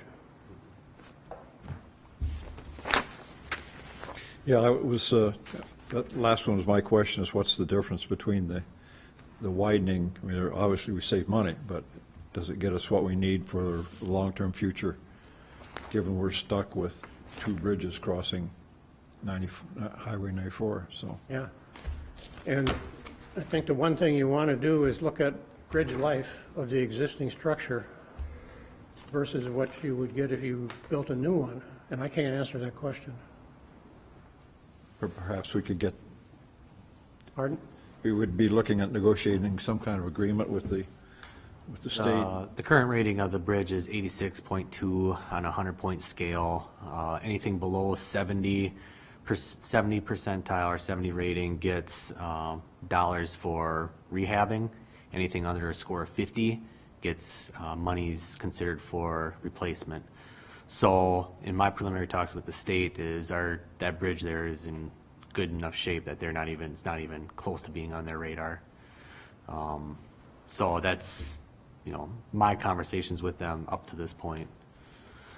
Obviously, there's traffic impacts, flow impacts, pedestrian impacts, the fact that that's a crossing on the St. Croix County Bike and Ped Master Plan. So there are probably other opportunities, but from a strictly, if we do any improvements there, this is what, it's going to be all on the city's dime, because the state isn't going to replace a bridge that in their system is functioning well enough to suit the Right. needs of the community and isn't even close to being in bad enough shape to replace. And did you give any thought or to if we do just repair and widen the existing, does that 86.2 change because we've made some improvements and so it should be lasting longer? Yeah, it probably, I would assume that after the widening of the bridge, repairing of the abutments, understructure, so on and so forth, that it would increase the rating. That's just thinking logically, of course, they're gonna be in there doing a bunch of work. It that seems would- to me like we gonna have to suck it up and pay for this. I mean, we can't go without it. Yeah, Yeah, and I think my concern is that this is a fairly soon project, thinking about if we're ever going to, we will be replacing Exit 2. When Exit 2 is shut down, Right, that bridge is going to get really, really busy. So it right. will be impossible, it would be impossible with current, and it'll Current still be configuration. jammed with Yep. the, yeah. So one thing that this committee should consider, and you probably don't recall this, but the MLS grant, I did apply for widening that bridge to the east as part of the MLS grant. Whether or not we get it, I'm not assuming we will, because it is a larger project and they're going to try and want to disperse a lot of that monies to multiple cities. But I did put in a grant application for that specific project. But did I just hear though that we would be expanding to the west and not East. the east? Oh, we would be expanding to the east. To do a designated right-hand turn lane and then do some bike and ped accommodations on the west side to widen the current. Okay, gotcha, Yeah. gotcha. Yeah. I and just council I just did approve that. misunderstood which direction we'd be expanding. okay, so obviously the signal timing makes total sense to Yeah. do that now, to gain that 28% is 28%. Right. I don't know how much more we need to talk about the roundabout. No. I think we need to present it to the council and say why we don't think this is Yeah. probably not the right approach compared to the other two. Have you heard from community members or council members about a roundabout on that north side at all? No. I've never heard. This I is the have first time not. I've heard Yeah, it. right. I, No. I just don't think it's an Yeah, it's option. not. If we had the room, I think it'd be awesome. Yeah. But Right. we don't It's- have the space for it, I think, Oh, there on the right. north side, so. Right. Would there be a bike ped grant available for the bridge, since it is on a designated route? Yep. Yep. So my thinking is wait and see with this MLS grant. If we don't get that approved, we would look at alternative funding specifically for the bike and ped accommodations. And what I'm thinking there is, this is just thinking off the cuff, I would do a application for a completely separate bike and ped accommodation, seeing that it is, the main route on the St. Croix County Bike and Ped Plan to cross I-94. And I think that'd be a good project through the state, but I know I'm clever, will the bike ped funding actually pay for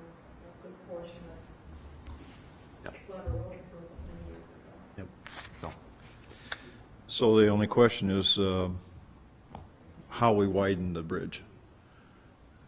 I mean, SCH has done some preliminary work on looking at the structure, and it is feasible to widen the bridge to the east, you know, and do another abutment and decking without drastically redesigning the current bridge as it stands right now. So it is, I mean, it is feasible. Like you said, it's probably 700 to 750, you know, $750,000 to widen it to the east to do a designated right-hand turn lane.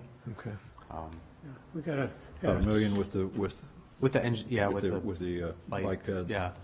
But so what else? What do we gain by thinking about putting a whole new lane in for 3.2 million versus the 1.2 million? Well, you know, the 3.2 million, correct me if I'm wrong, Glenn, but the new bridge would basically have the same lane configuration as if we would just widen it?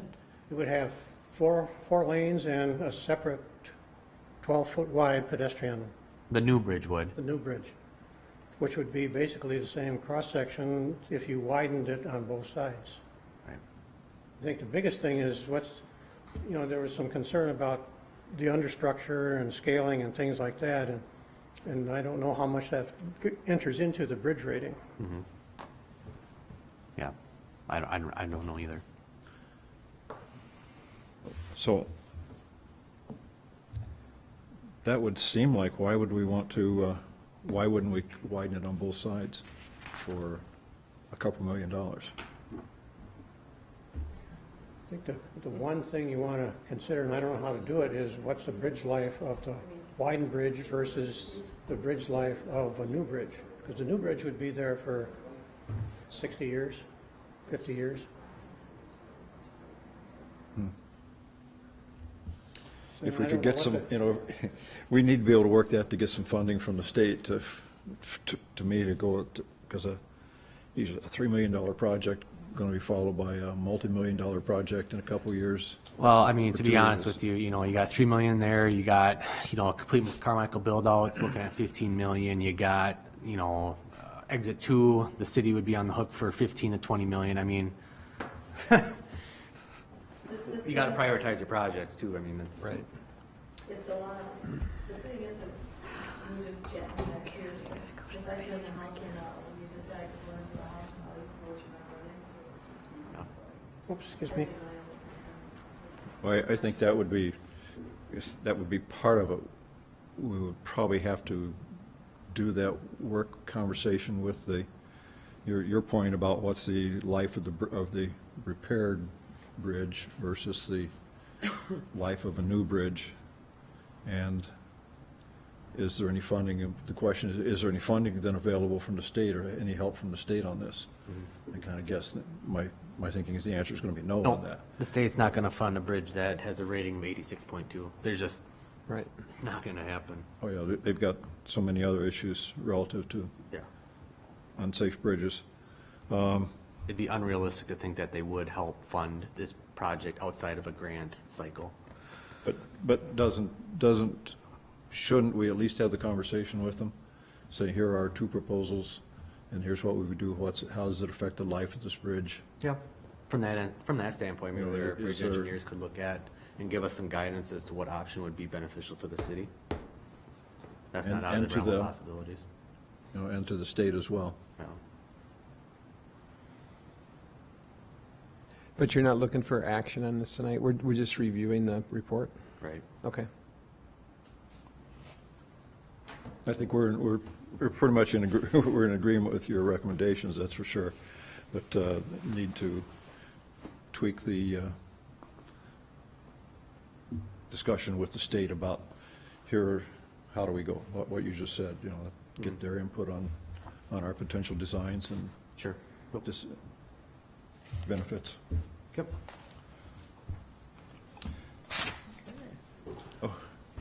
Thank you, Glenn. Yeah. Sorry it took so long, but I think you had some pretty weighty projects there to talk about. Big projects. Now you got some direction on at least 3 of them. Thanks, Glenn. Thank you. It's a lot of work. I've lost my agenda. I think it's Urban Forestry Board Tree Ordinance. Forestry Board? Yep, tree ordinance, chapter 229. Yeah, so after last month's meeting, we had a resident come and speak and offered suggestions. I did heed some of his advice and update the ordinance. The one question that I had for the committee was the highlighted portion. It's going to be ordinance 229-14, section 3, subsection B. It's highlighted in your packet. Right now, in the current ordinance, it gives property owners 14 days after issuance of a tree abatement for that property owner to remove it. In the updated ordinance, or the proposed ordinance, it moves it out to 30 days. And that was one of the questions that the gentleman had, whether or not we should follow the current ordinance or give people more time and push it out to 30 days. And I guess I'm just looking for direction, what the committee would like to do there. From a staffing standpoint, it really doesn't affect my office much, whether we do it for 14 days or 30 days. It's more of a resident being able to contract out, serviceable person to come and take it down in 14 days. So I guess that's kind of the direction that I'm looking to get an answer for tonight. Well, I know I had to use a tree service earlier this year, and I wouldn't have been able to do it in 30 days. Mm-hmm. They were quite a ways out on scheduling. I think they gave me a bid in end of June, maybe it was beginning of July, and they were going to be able to do the work in September. So I think that we need to, depending on, the size of the problem, if it's a big, Yeah. if it's a tree that a professional needs to be hired, we might just need to require that they have it scheduled, that we can prove that it's scheduled and they're going to do the work Sure. within that 30 days or, Or- something. Okay. So words Because, to, I mean, we can't demand people do something that's impossible. Yeah, unless they want to just go ahead and hire the city to then do it for them. I don't know. Okay. And then there's also a line in here that says that less than 30 days after issuance of the said notice, unless the city forester shall determine that immediate action is necessary for the public safety. Mm-hmm. So there's an out for the city there that if it's an immediate safety issue, right? Yeah. You could take action. Yeah. And if it's not, then 30 days, 45 days. If it's not an immediate issue, Okay. I mean, I think we could extend that, is what you're saying? Mm-hmm. So should we do schedule? So let's do schedule within 14 days. Sure, Okay. I think that's reasonable. I mean, schedule, to have a plan, Yep. To have a plan you within know, 14 days. Get a notice, Okay. commitment to, get a commitment from, yeah. Yep. I think that's reasonable. Okay. On And the, then let the city know then? They just and let then them- they'd have to let the They'd city have know. to I'd put in the letter that please contact City Hall once you have determined your plans or scheduled a abatement of the tree. Okay. Yep. Also on the third to the last line there, I think there's a typo. Yep. Which the nuisance shall be abated shall not be less than 30 days. Or which is now nuisance shall be 14. abated, Yeah, get which rid shall- of, there's okay, yeah, another yeah, yeah, word, yeah. which, Yep. Yep. Shall not be less than 30 but days. you're gonna be revising that anyway, because it's now got a plan. Yep. Rather than abated. Yep. I had some concern in reading the opening paragraph. It seems to me it's a huge increase in the amount of control that we're going to exert, because it includes private property, that's a specific addition, private areas, as well as the amount of work that we are probably stressed to do the public work at this point in time. Yeah. So yeah. I'm concerned about that. And the other piece of the thing about it is taught to regulate finance and control the planning. That word finance, when you start talking about financing and/or private areas, Sure. that looks Oh, sure. troublesome. Yeah, I see what you're saying. I know that that's not the intent, but Right. but that's the way it's written. maybe take out finance. I'm not sure. I'll look into that. Let's see what's, Yeah. that one particularly is dangerous. Right. Because we already do the financing of the public piece, we already have mechanisms for that. Right. You know, as, Seems to me. you know, as Tell me a, if I'm wrong. no, just thinking logically as a public works department, you know, we're ultimately responsible for all the public trees in the city, right?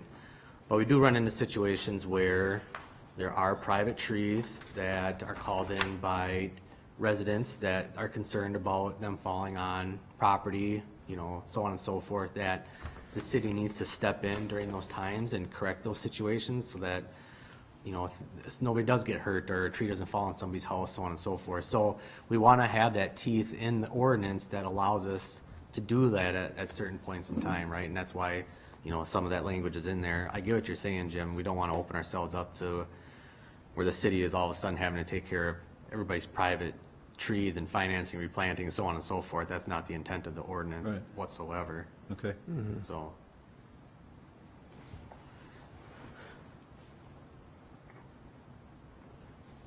I mean, I can talk to Kelly from Blue Stem and get her, because, you know, she's the one that drafted this original, and then we've kind of tweaked it from there, but just to get her thoughts on that and see what other communities have done. Yeah. Because ultimately, you know, this is going to go to council for review. We're going to have a, you know, go through the process for updating the ordinance, so on and so forth. So, I mean, this will be in front of you guys, in front of council, a couple more times before it's officially updated. Yeah, we want to be sure we differentiate between the public our responsibility for public Yeah. and responsibility we're taking for private, Yep. so. Okay. All right. Doug, you've been sitting here patiently. Do you have anything to say? Number one, I Want appreciate to step up? Since you're, didn't make anybody else do that, we're going to make you do that. I'm happy to do that. As soon as Doug's talking. Doug Rowan, 295 Riverview Drive, Hudson. Thank you for incorporating some changes relative to the comments that I made at the last meeting. I really appreciate the attention, and most of them I saw as improvements. On the 30-day, 14-day thing, I think the addition of the ability for the city to deal with an emergency situation helps to alleviate that 14-day removal thing, as long as if there's a emergency situation, the city can move faster than that, that's great. So that was one of my concerns last time, and I think that was addressed. I also agree you don't want to get involved in the planting and management of those trees on private property. I think that more is the abatement, safety Yeah. piece, and so separating that makes sense to me. I think that's I don't know how to do it language-wise, Yeah, but I think well- that makes a lot of sense. The one concern I still saw in the new draft is taking out from the definition of public nuisance, trees that are blocking vehicle and pedestrian traffic. And by eliminating that as part of the definition of a public nuisance, which I think is a major public nuisance, even as we speak,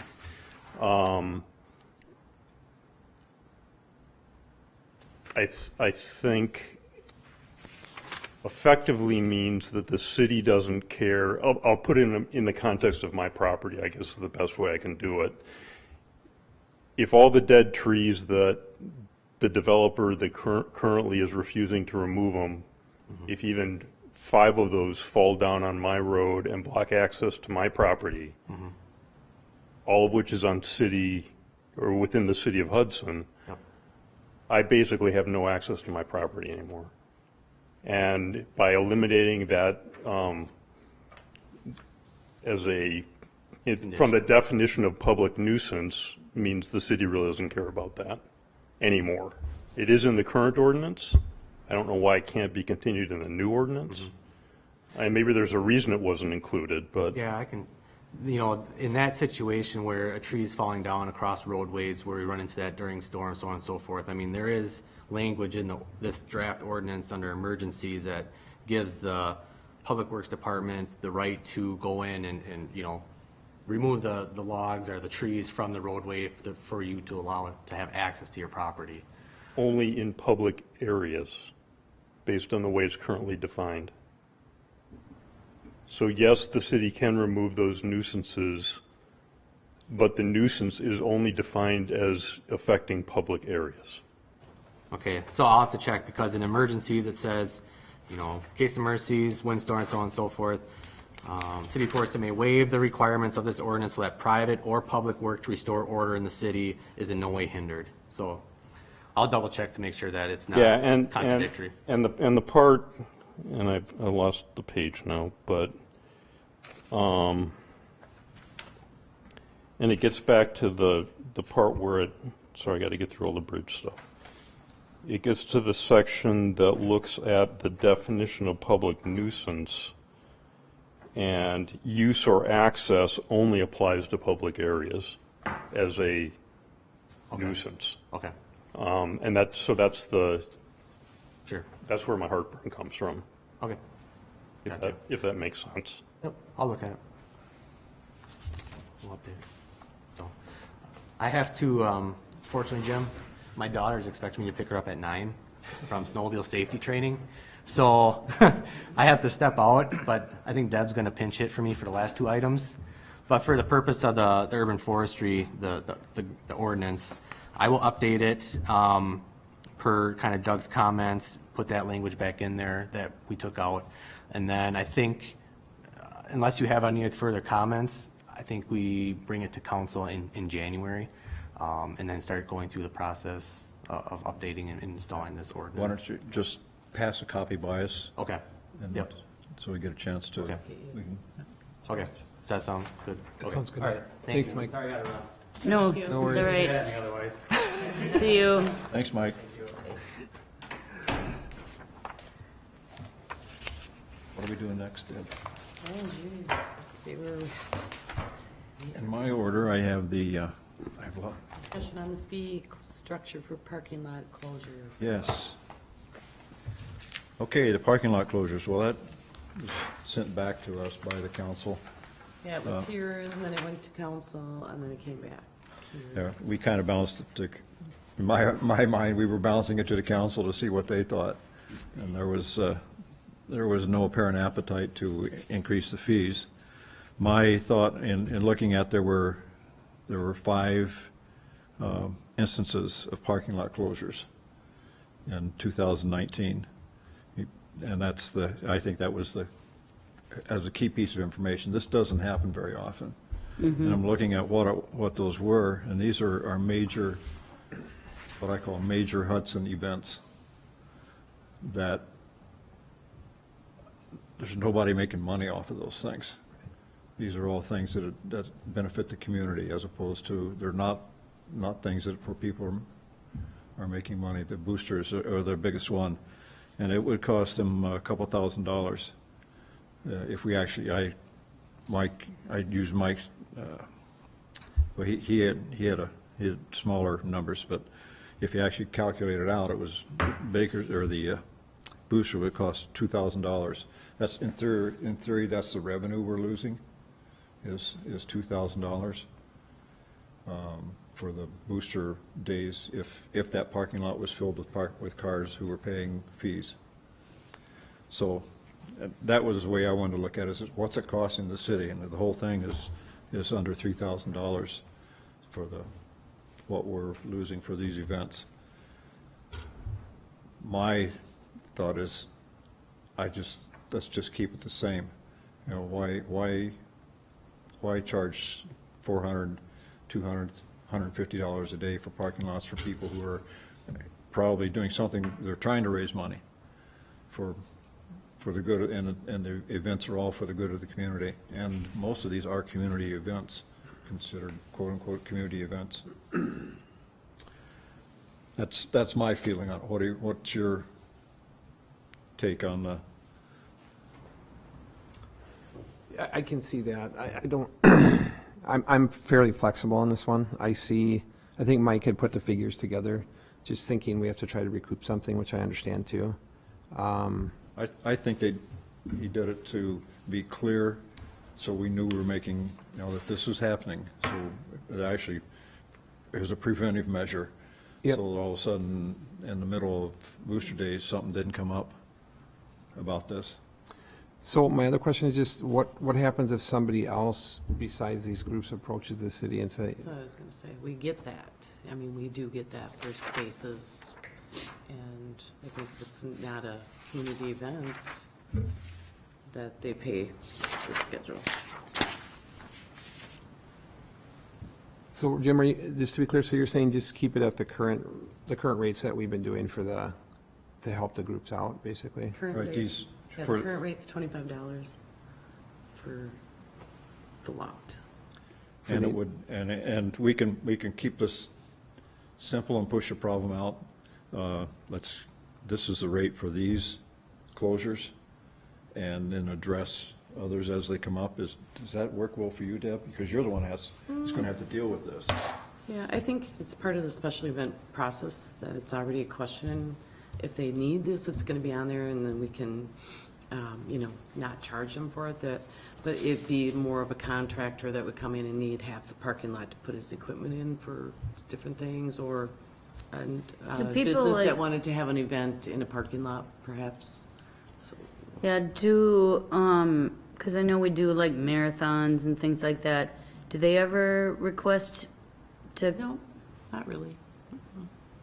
They just do handicap parking spots, which, based on the numbers, so no, they don't really.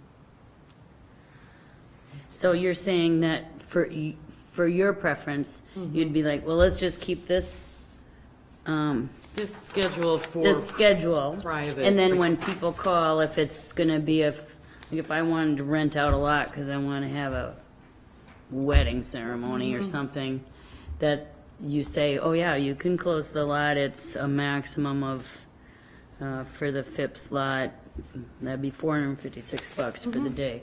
Because a private party is probably gonna be like, oh, okay. Mm-hmm. Right, they'll be willing to pay it if. Yeah, right, if it's a private party and, but that gives you more flexibility. Mm-hmm. So And the single spaces really haven't changed from what we would charge for single spaces. Mm-hmm. So that would be like, if somebody has construction work downtown and they need a couple spaces, then that's the rate they would get charged. And they've always gotten charged that, but we'd always make them do a deposit on the parking meter bags, but we don't have those anymore, so we were just, this cover our costs, so. And we would put the cones out for it instead. Got it. Okay, well, this is the lots. Now, does that apply to people who want slots along the road? The one specifically I'm very aware of is the Rotary's Mustang, that 2 or 3 times. They've been exempt. They're nonprofit. They've been exempt from that, so they haven't never charged them. So Jim, so go ahead. I just want to be careful because I don't want to put staff, especially one day you will not work here anymore. And I don't want to put current or future staff in a situation where you're making a judgment call that's not clear. I'd rather us set the policy and make it so that your decision is already pre-made for you. I think we learned our lesson on a couple other issues. So, So could there be would this be could this be the fee structure in general, what's here, but then if it's a community event or a nonprofit community event, then, Jim, we would go back to the current rates to give those nonprofits a break?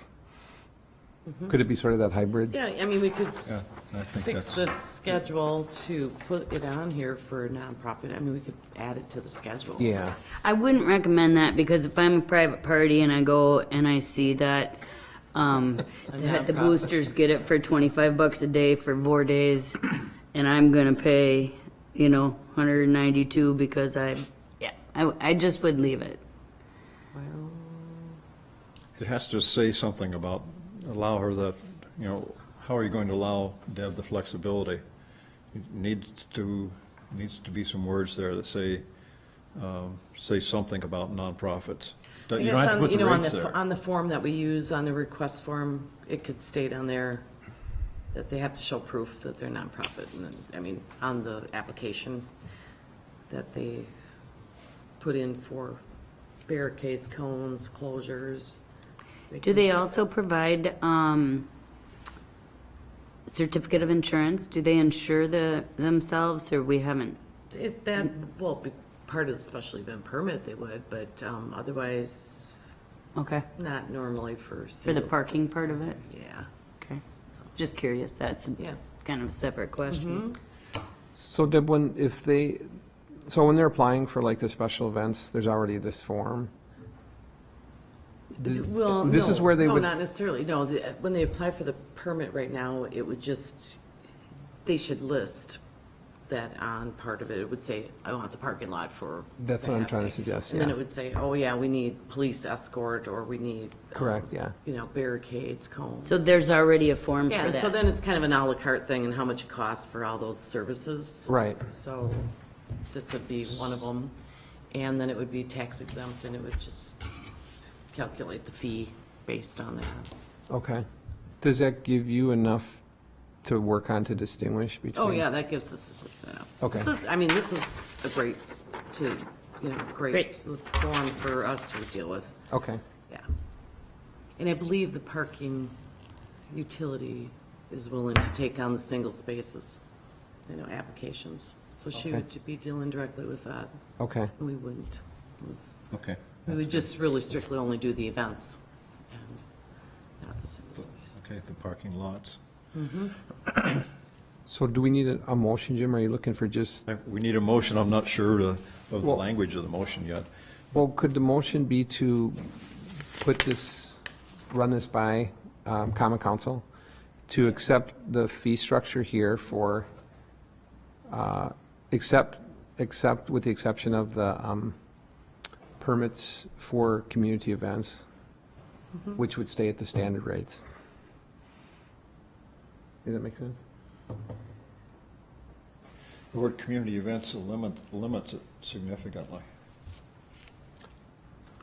I would say something like, approve the,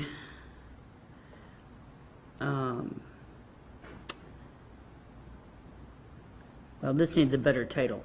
Actually, request to close, it just needs, something on here needs to say fee structure for closing parking lots for private party individuals. If we just had a better title on this document, so this is the fee structure for private parties to basically rent one of our parking lots by the hour or the day. Period. And then on your form that they fill out, are you a private party or are you, a local community event? Then they check what they are, and you're either using the fee structure for private party, for profit, or the fee structure for the nonprofit. Yep. So each has its own title, Right. and it just needs to be a very accurate title. Yeah. I can do that. Okay. So is that a motion? I move to retitle the document to be fee structure for renting, it's basically renting city-owned parking lots or single spaces.